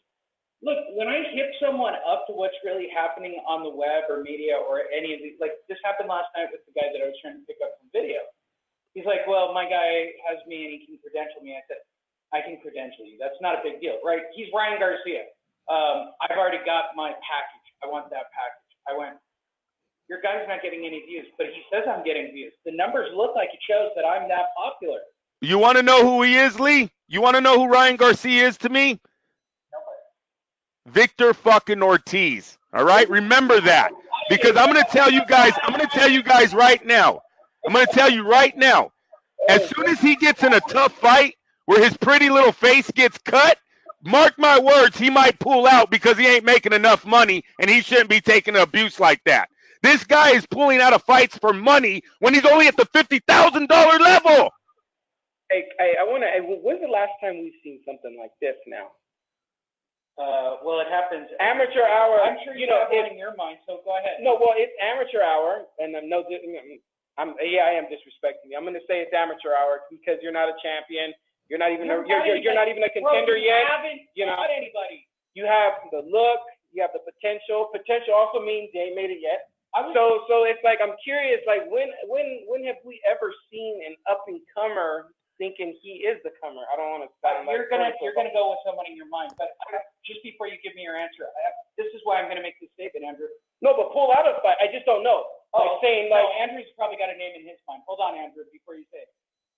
That kid from Stockton that we went up to Fresno to go see who fights every 90 seconds doesn't say boo, doesn't say shit, brings the crowd that he legitimately has from Fresno. Yep. Says what Bob says, nods his head. You know what Bob tells you? This is what I teach you, kid. You're gonna be a champion. You gotta follow it. It's gonna work, right? What's Ryan Garcia say? Hey, fuck you, Oscar. Pay me. Like you're looking at two similar level guys, in my opinion, right? Yep. Gabriel Flores. He's talking about Gabriel Flores. Yeah. So same level. Aren't they the same level, Andrew? Yes. That's why I'm saying it's. Right, he's got a following. He's got the entire town of Stockton and Fresno following him. Well, he's respecting the process pretty much. You know what I mean? Has Bob Arum not showed that he could put some coin in your pocket? He can get you the big fights. I don't know. Let's ask Oscar or Floyd. But I don't know that if Oscar, Oscar the one. Oscar's never Oscar. Floyd's never Floyd. Well, you know what I mean. You needed Bob to make you into that. But I don't know. I'm gonna tell you. Wondering why you have Adrian Broders, Gervonta Davises, Ryan Garcia. Oh, all right, time.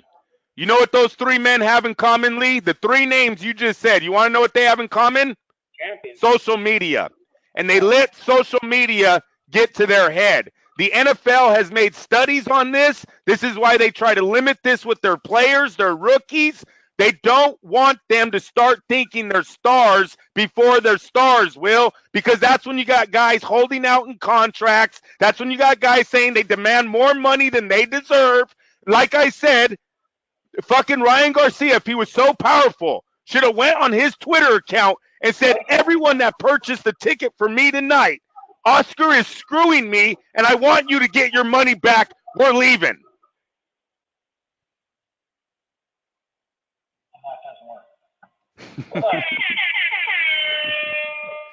The remote party farm. Hot take. Everybody take a drink. You got to stay off of the social media, man. I completely agree with you. Yep. The only one who looks good in this whole thing are the guys who are like, I get it. I'm a nobody fighting nobody. I'm going to shut up and fight every 90 seconds like he says. Yes. And then you move up one level. And then you move up one level. And then you move up one level. And then you know what? When you get the opportunity, like an Otto Wallace, you make the most of it. Otto fought to the best of his abilities. Okay? He made the most of last night, right? We can all shit on him that he's a sub-level fighter, which he is. And you were supposed to get you're minus 3,500. I just want to know what the money issue was. Like, I just want a number. Somebody give me a 50 number. grand. I'm telling you, the last time this kid had an issue with De La Hoya, it was over $50,000, Will. What is going to happen when Ryan Garcia is fighting for millions? No, he is Adrian Broner. He's Victor Ortiz. Watch. Last night, my wife walks in. I'm watching the fight. She's like, "Is that Oscar De La Hoya's son?" And I'm like, "Well, this is why he's getting paid." Oh, damn. Don't tell Oscar that. Oscar De La Hoya's son. Hey, it's like because, and here's why. So, does he feel like you shit the bed because, hey, uncle, you gotta like hook me up, bro. Right? So what's Oscar do? All right, bro, go in there and beat this dude. Your next fight's going to be somebody, and you're going to get $1 million payday. What's the kid do when he moves up one level? He shits the bed. That's right. That's right. Diego De La Hoya ever again. Yep. Yeah, that's right. So what is he going to take I would say a leave of absence like Mikey Garcia? That's what you know what sucks? I can't even put other boxers. Quiet about it. Mikey is petitioning to get the Manny Pacquiao fight. Well, look, I can't even compare him to anybody because Mikey at least fought. He doesn't have a belt. He's not a champion. You know, it's just I don't know. I'm like Mikey. I would drop him. On all these guys who get propelled into. You know, he reminds me of. He reminds me of like in college football when they're like that NFL quarterback. My college quarterback coming into the draft and they're holding out because they want to be a billionaire and they've never thrown a ball in the NFL yet. Look, it happens every year. The kids. You cut him. You cut him, Will. Our team right now could beat an NFL team. No, you couldn't. Shut the fuck up. Right. Listen. You're a third-round pick at best right now while you're opening your pie hole, and you're going to ride the pine for 2 years. Like, you have no clue to what the pros really look like. I mean, these kids, when they're coming up, you're being guys you can knock out.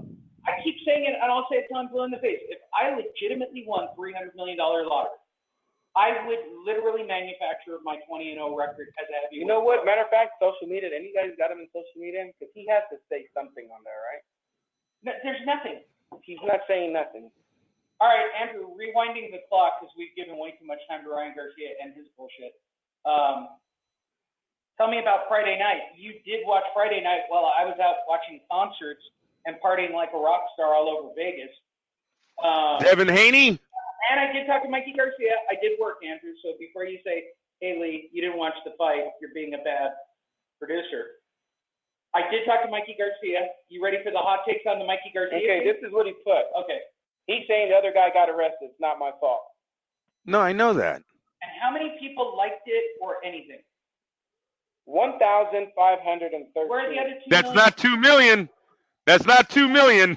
That many views on me interviewing Mikey Garcia. Hey, he's got 3.4 million. So yes, see? I'm not good at math as a former banker, but what's 1,000 of 3 million? Yeah, exactly. A quarter. 4% response rate or something? He is hot as shit. I fuck him. But I still don't even think that's what got him to 3.4. Wait a minute.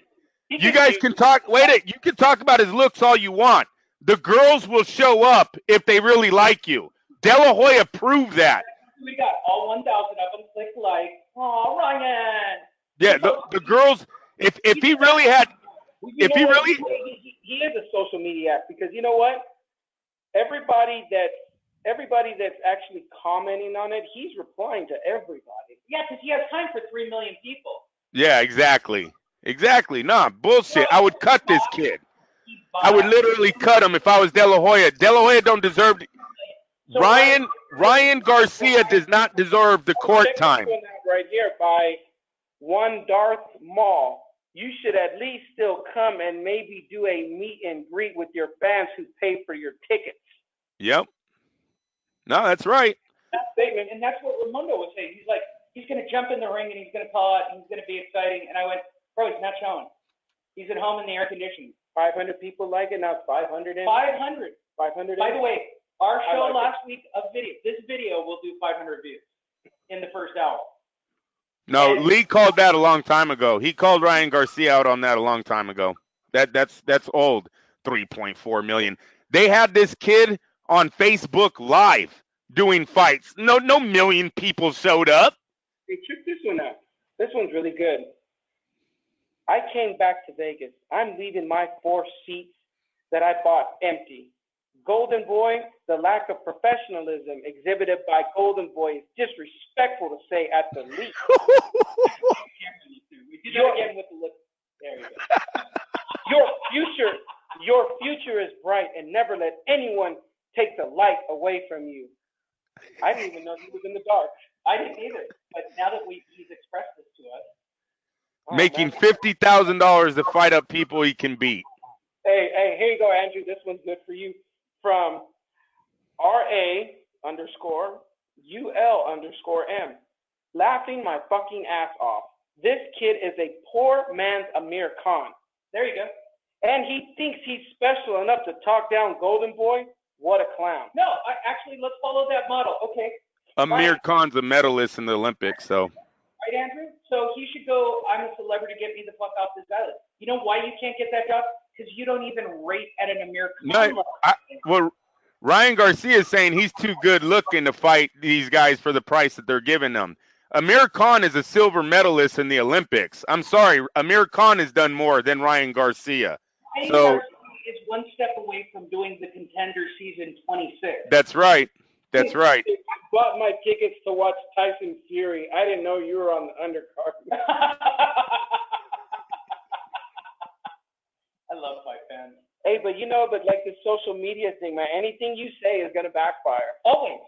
Look, we can go back to it, right? I'm sure Gloria Allred thought he was. Someone says here that there's speculation that he turned down $1 million. There's no way. That's speculation. He turned down 2 fights. He turned down Duno. Just saved you your first loss. Get over it.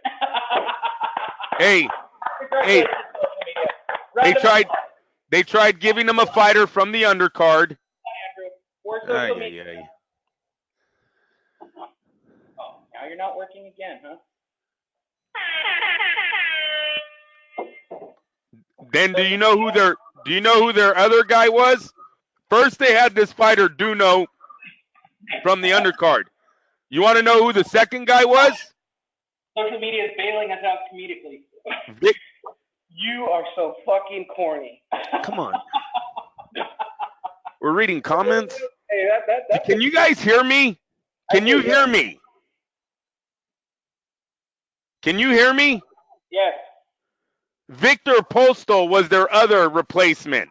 Victor Postal, the former fucking WBC contender, that's who they wanted to replace Ryan Garcia. Do you know how bad Ryan Garcia position he would have been in going into that fight with the top 10, a former top 10 opponent at this stage in his career? He turned that shit down too, and that was pretty smart. The kid wants money. He doesn't want to fight. He doesn't want a hard fight for it, though. Right now, somebody's feeding bullshit to Ryan Garcia that it's his fucking fans that come in that should be getting him $1 million. That's his belief, not his fighting.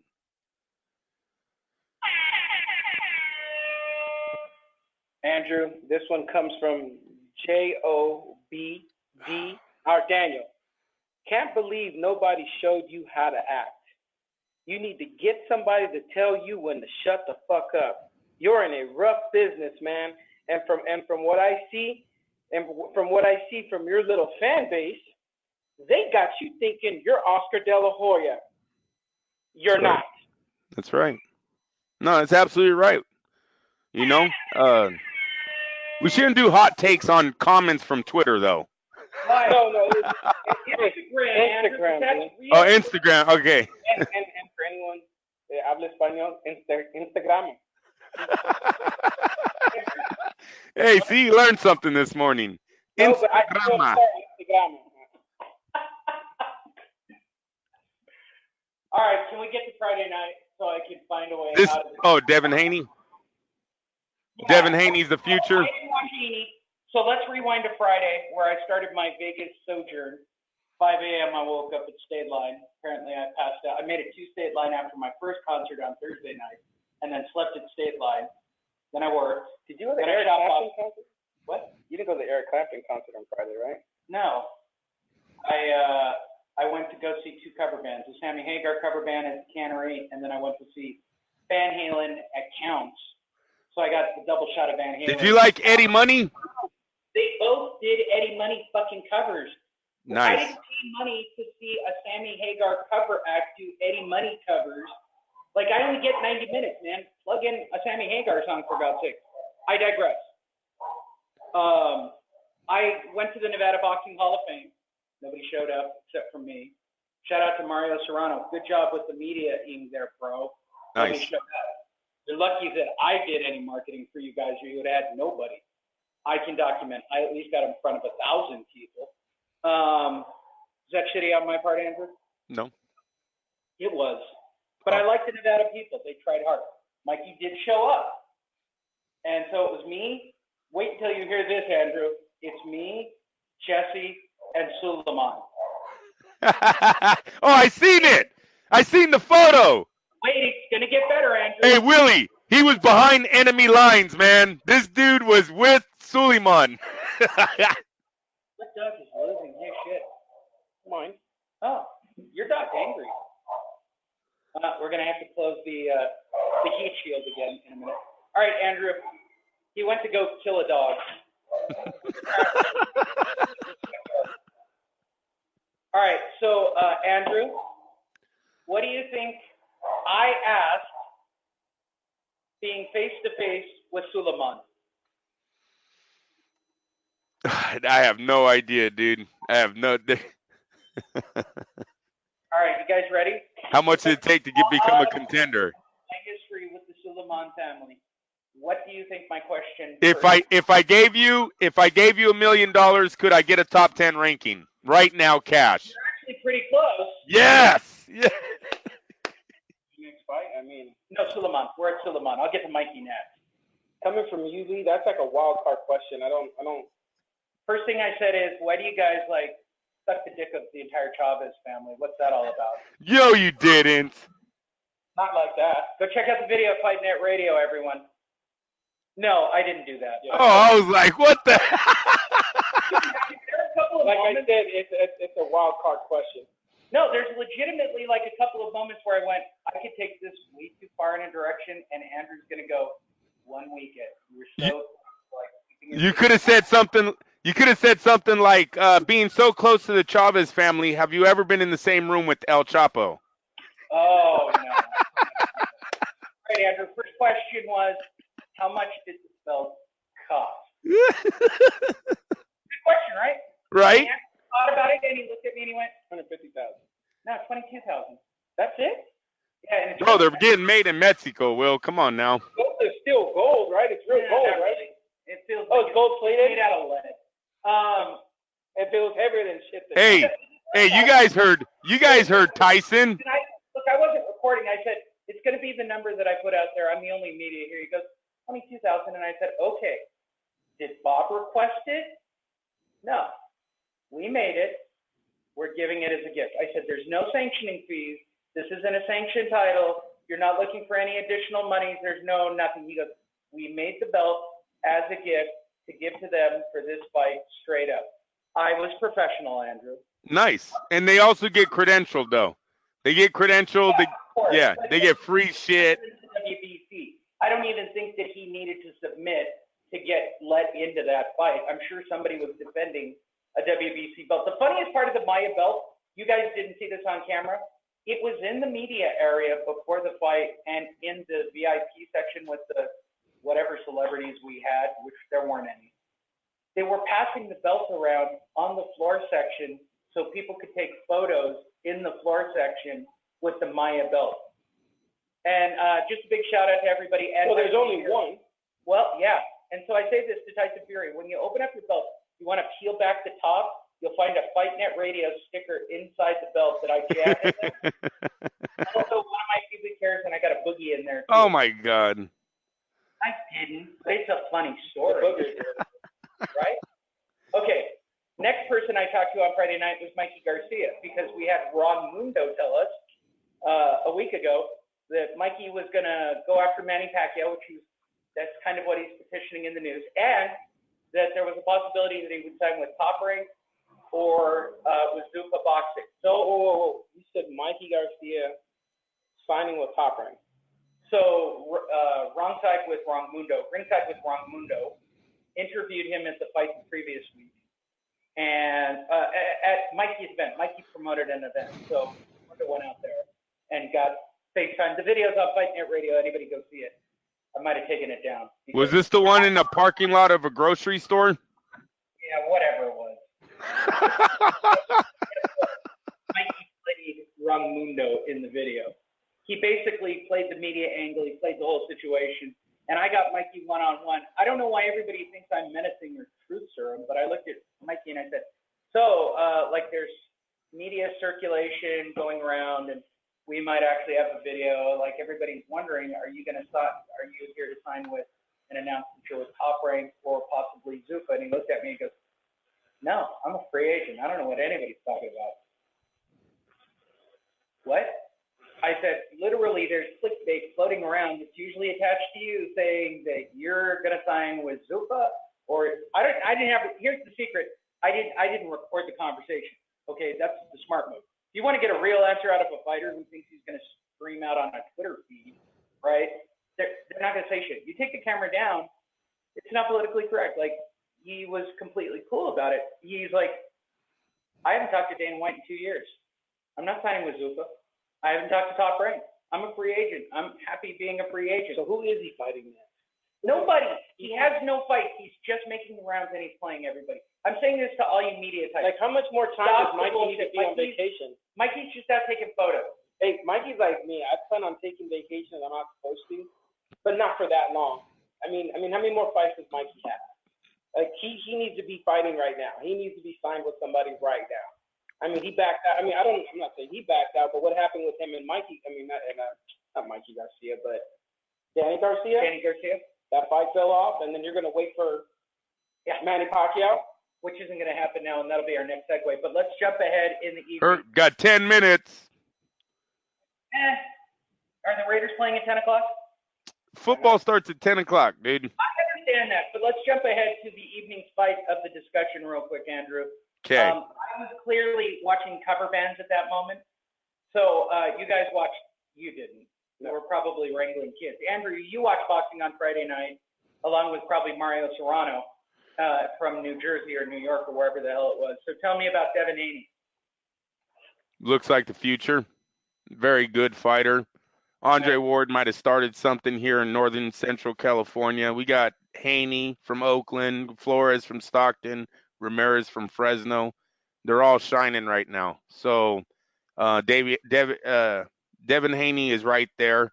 He's calling out Lomachenko. He's probably still too young, but he has talent, you guys. The speed, the accuracy, the combinations, it's all there.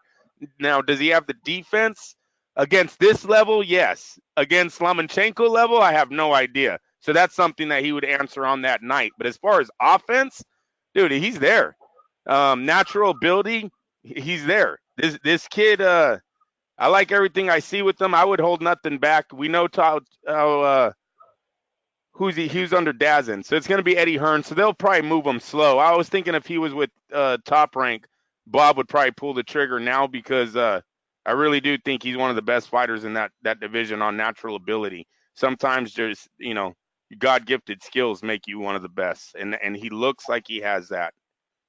I've known Andrew for a very long time. I'm just hoping at one point in our relationship that he ever talked about. When you die, I've talked about me like that. I have to wait till I die. Yeah. And if that person tells you know what, the guy had potential. He showed it.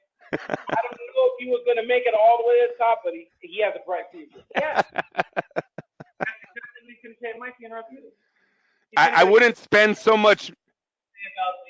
But he was just trying to entertain everybody. He had a bright future. No, you literally need to dial me back him and just say, "Hey, skip the show. Hear the last part." Yeah. Nice job, Andrew. He needs to relax on the outfits. Did you guys see he's already buying Dapper Dan Newton style wardrobe. Yeah, the Floyd Mayweather. He's buying the Floyd Mayweather type. He wants all if the flashy. The kid ain't making Floyd Mayweather type money, right? Right though, money Mayweather is in a different level than Devin Haney. So Haney needs to. Haney, do not wear a scarf until you make it. Hey, I'm just saying. Yeah. Hey, I'm just saying. Don't spend your whole check on your walk-in. Come on now. I think Camacho Nice take, though, bro. It was a great take. By the way, can I just say this?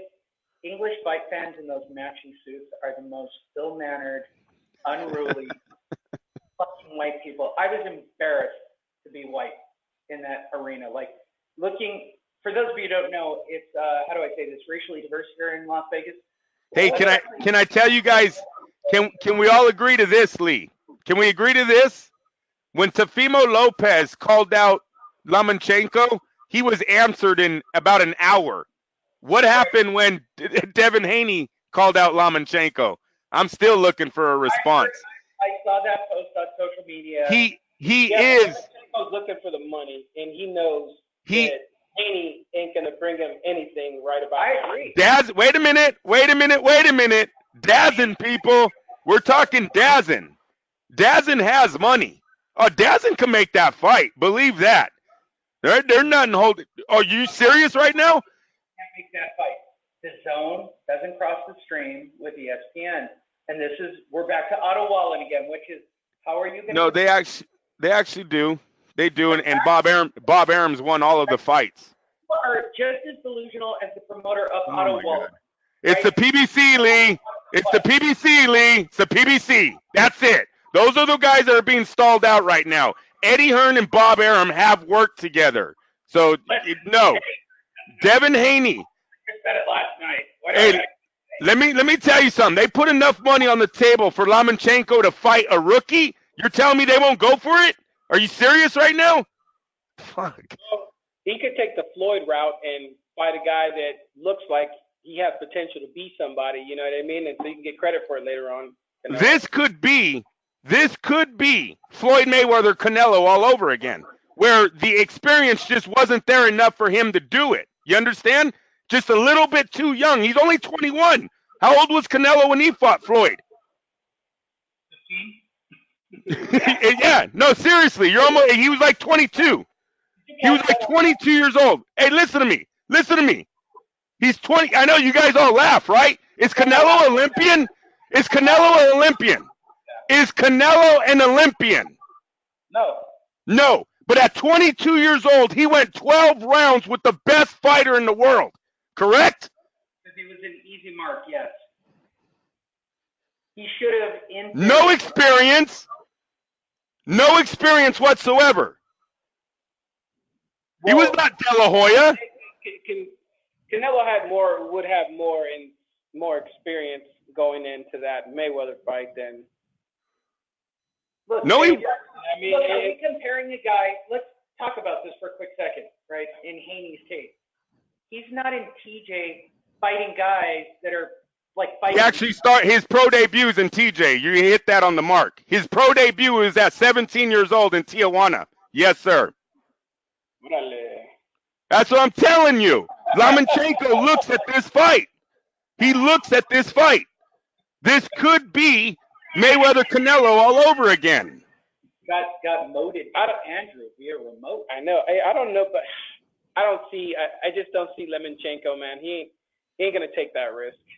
Kid's got a lot of talent, but I don't think he's gonna take that risk. And at the same time, I don't think the paycheck is gonna be like if he was to fight Devontae Davis or anything like that.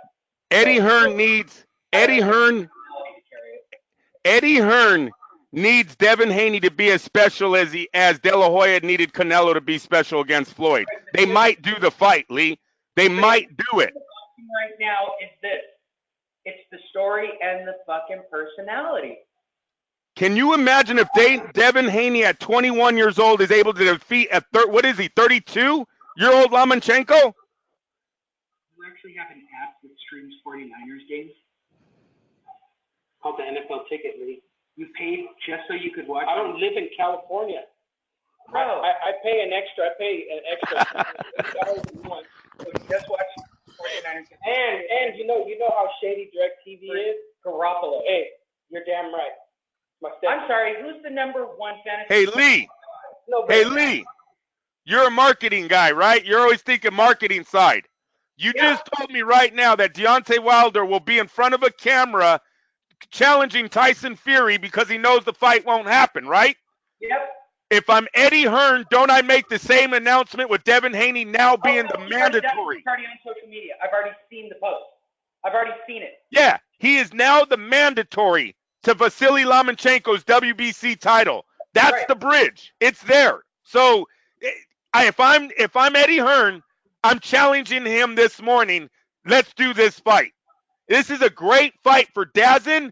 This could be a great time to strike the Lomachenko. Lomachenko, you guys, yeah, we know 15 fights, 10 of them have been against former champs, blah, blah, blah. We know the story.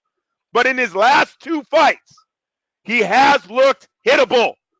And neither of those fighters, Linares or Campbell, have the speed of Devin Haney. Yeah, did you get it? You have to. Did you get it? Yes. All right, hold on. You got it. You guys are stupid. Hey, hold on. Hey, Lomachenko, you're about to get your ass whooped.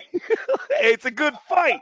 It's one that Eddie Hearn. Don't take the fight. Don't take the fight. Eddie Hearn needs to look at it. Okay. Last but not least, so that we can move on with our football days, Andrew. Last week on this show, Lee Honish, the man who understands the future of all things media in boxing. Clearly, I'm the smartest guy in the room. I'm starting to really think that. The smartest people in boxing right now, I'm going to say this. Shout out to all the women who work for the promotion. They are clearly secretly running boxing behind the scenes. Every single female promoter, PR person, associate, any of those women, they're sharp, they're quick, they're witty, they know their stuff. Everybody else in the room, I saw shit, like, again, at the fight. I'm like, why are you covering boxing if you don't know about accidental fucking headbutts, asshole? Secondly, are you talking about this? No. Yeah, I'm going to talk about that. But shout out to all the women. I'm telling you, outside of these women who are smarter than me, I'm the smartest guy in boxing because I'm clearly the only one who saw this coming down the train tracks, Andrew. Well, first it's an exhibition bout, so it's not a real professional fight. Shut up. Do I even need to comment? No. Okay, good. Listen, you can comment all you want. It doesn't matter. Look, the point of this was match. Floyd going to Macau and getting a paycheck, and I said, who's the biggest paycheck? It's Manny Pacquiao. Does Manny Pacquiao actually care whether or not it's a sanctioned fight? I think Floyd's going to lose that fight on purpose, you guys. I think Floyd's first loss is going to be an exhibition bout to Manny Pacquiao, which will ultimately set up the rematch. Okay? You know what's funny, dude? Because every time I hear his conspiracy theories, dude, it makes me laugh. But at the same time, if it happened, it's perfect. It's a great setup. It's perfect because it doesn't. Because it doesn't reflect on anybody's record, right? And then everybody will be like, "You see," and then they make a romance. Look, from a marketing standpoint, the unsanctioned bout too big to hold anywhere in the known world where they drug test, so these guys can take steroids and look like brick shithouse. Hold on, Andrew. I'm getting there. Not to set up Floyd Manny 3, to set up Manny Pacquiao for the PBC to be their golden child. Manny Pacquiao, Floyd Mayweather 2, for real. To get, let's live in the Andrew fantasy world, to fight Terrence Crawford. Bro, we're going to get so much. No, he's scared of Terrence Crawford. He said that. Andrew, I agree. I think the second fight sets up the third fight. I think this ends in a technical draw or some kind of bullshit, right? It'll be something, right? It's China. They'll just think of something. They're going to book it like a pro wrestling match because that's what Floyd is. He's playing us like this is pro wrestling again. You know what? For somebody, well, he's playing Asia. He's playing Asia right now. Right, for all the people who, dude, he made us believe he couldn't read. No. Yeah, for all the people, right? I'm saying that he's not educated or he doesn't know how to read this and that. I mean, you gotta start giving this man props, man. Because it's like he's screwed us all over and got paid. And every time we get paid. He's proved it. No. I give the UFC props. Bullshit. Floyd would never have had this power if it wasn't for the UFC. I'm sorry. Be honest, he's a heel. He's a pro wrestling villain. He is. No, Lee. His last 2 fights, no one in America fucking cared. Let's be honest. Bullshit. I'm wrong. No one cared about Tanahashi. Who watched the Tanahashi fight? That fight wasn't even shown in America. Is it Andre Berto before that? Yeah. No, but Willie, he's signing to fight some amateur kid this again over in China. Sushi. I mean, it's Tenshin Nasukawa. Give the man respect. He got in the ring and went as well as Conor McGregor. What? He went 60 seconds. What the fuck? Oh, come on. Whatever. Yeah, you couldn't have done that, Lee. I seen you take a shot from a heavyweight champ. That's what I mean about this whole. Yeah. Bow and arrow. I can tell you a lot can happen in 60 seconds. Hey, Floyd Mayweather, they're doing this fight to get the crap Manny Pacquiao's fans up again. If Manny can show it. They're going to fill a stadium in Macau. They're going to get paid $100 million each. I don't think that much. No drug testing. He just fought for $8 million. Manny loves juicing. Manny is on the juice. He is wheezing the juice. He is all about. I'm just concerned that Floyd has what's called God-gifted abilities. That's why you can't mimic his style in the ring. I'm just worried that, man, you know what? I got 3 fights you could watch. I got 3 fights. He might lose this fight. I mean, he's getting. I got 3 fights you could watch. You could go watch Castillo, Madonna, and De La Hoya. Seriously. Hey, seriously, bro. I got some fights. I got some fights I'd sit down and watch with you in the Floyd career. It ain't been perfect. I still remember the 5th round when he was screaming, "I can't see," and no one did a fucking thing about it. I like to forget that. Yeah, exactly. That was a loss right there. That's a loss right there. Don't get it twisted. Don't get it twisted. I love Floyd to death, but did his uncle not jump in the ring in the Judah fight? I seen Barrera get DQ'd for that. Barrera's corner jumped in Junior Jones and got DQ'd. Andrew, I'm with you, but your belief. Did I tell you guys I had an epiphany about? Hey, I'm just saying, I got some fights we could watch. Hold on, Andrew. Bullshit. Hold on, I'm on a tangent. I figured out why people listen to this show or watch our content because I was interviewing Bobby and taking Jeffrey Epstein's side of the case.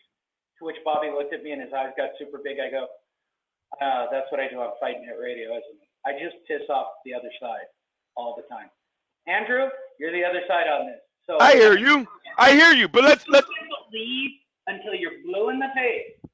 All of this stuff, and it's all true. What are you talking about? What are we talking about?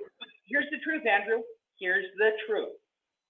This dude managed to convince us he couldn't read. He managed to convince you. Right? To sell a fight. The stock on that fight went up. Ticket sales went up. Everything worked because he got into a fight with his best friend, a rapper, right?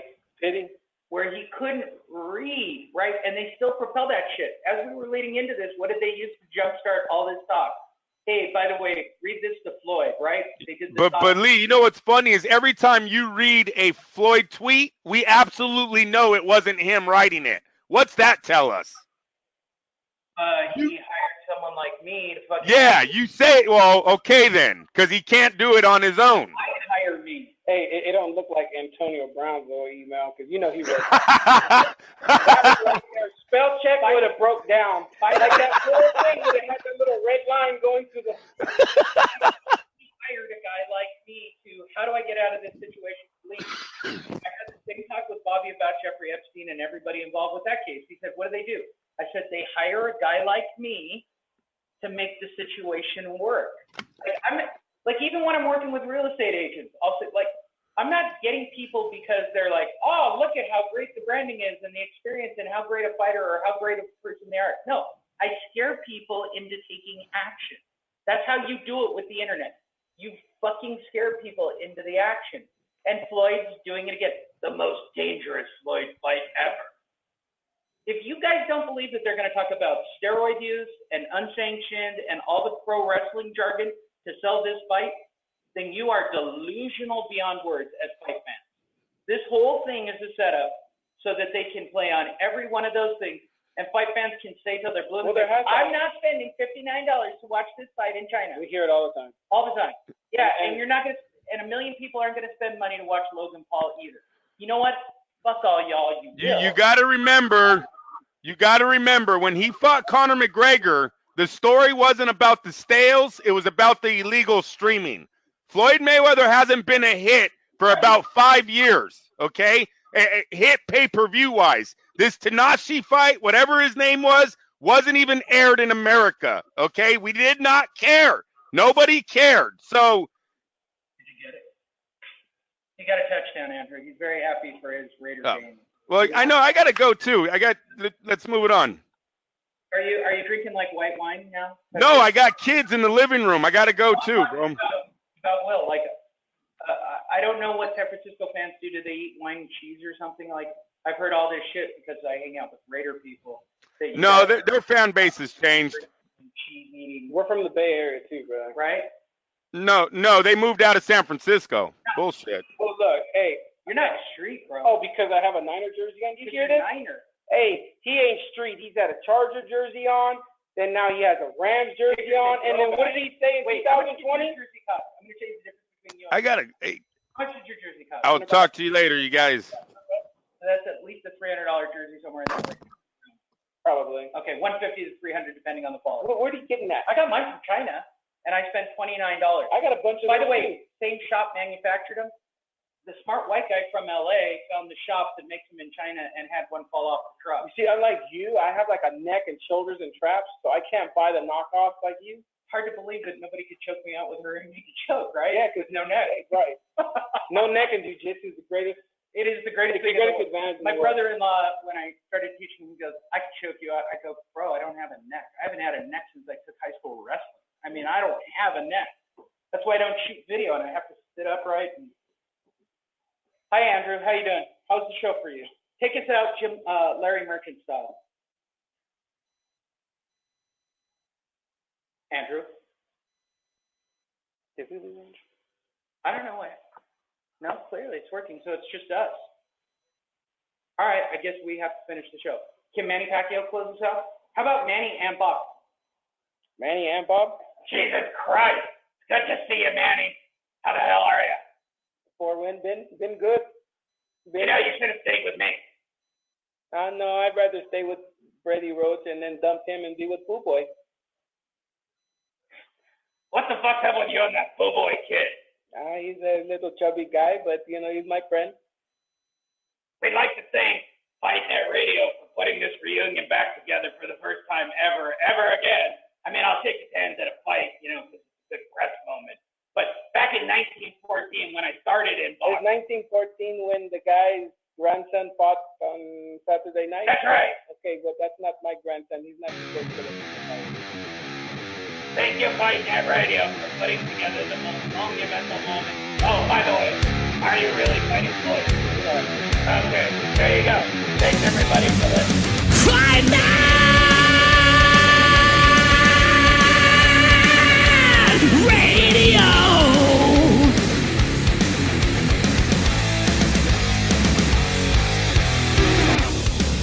FightNetRadio.com with Andrew and Lee. Talking boxing, combat, sports, comedy, football, and everything kick-ass. All on FightNetRadio.com. Fight now!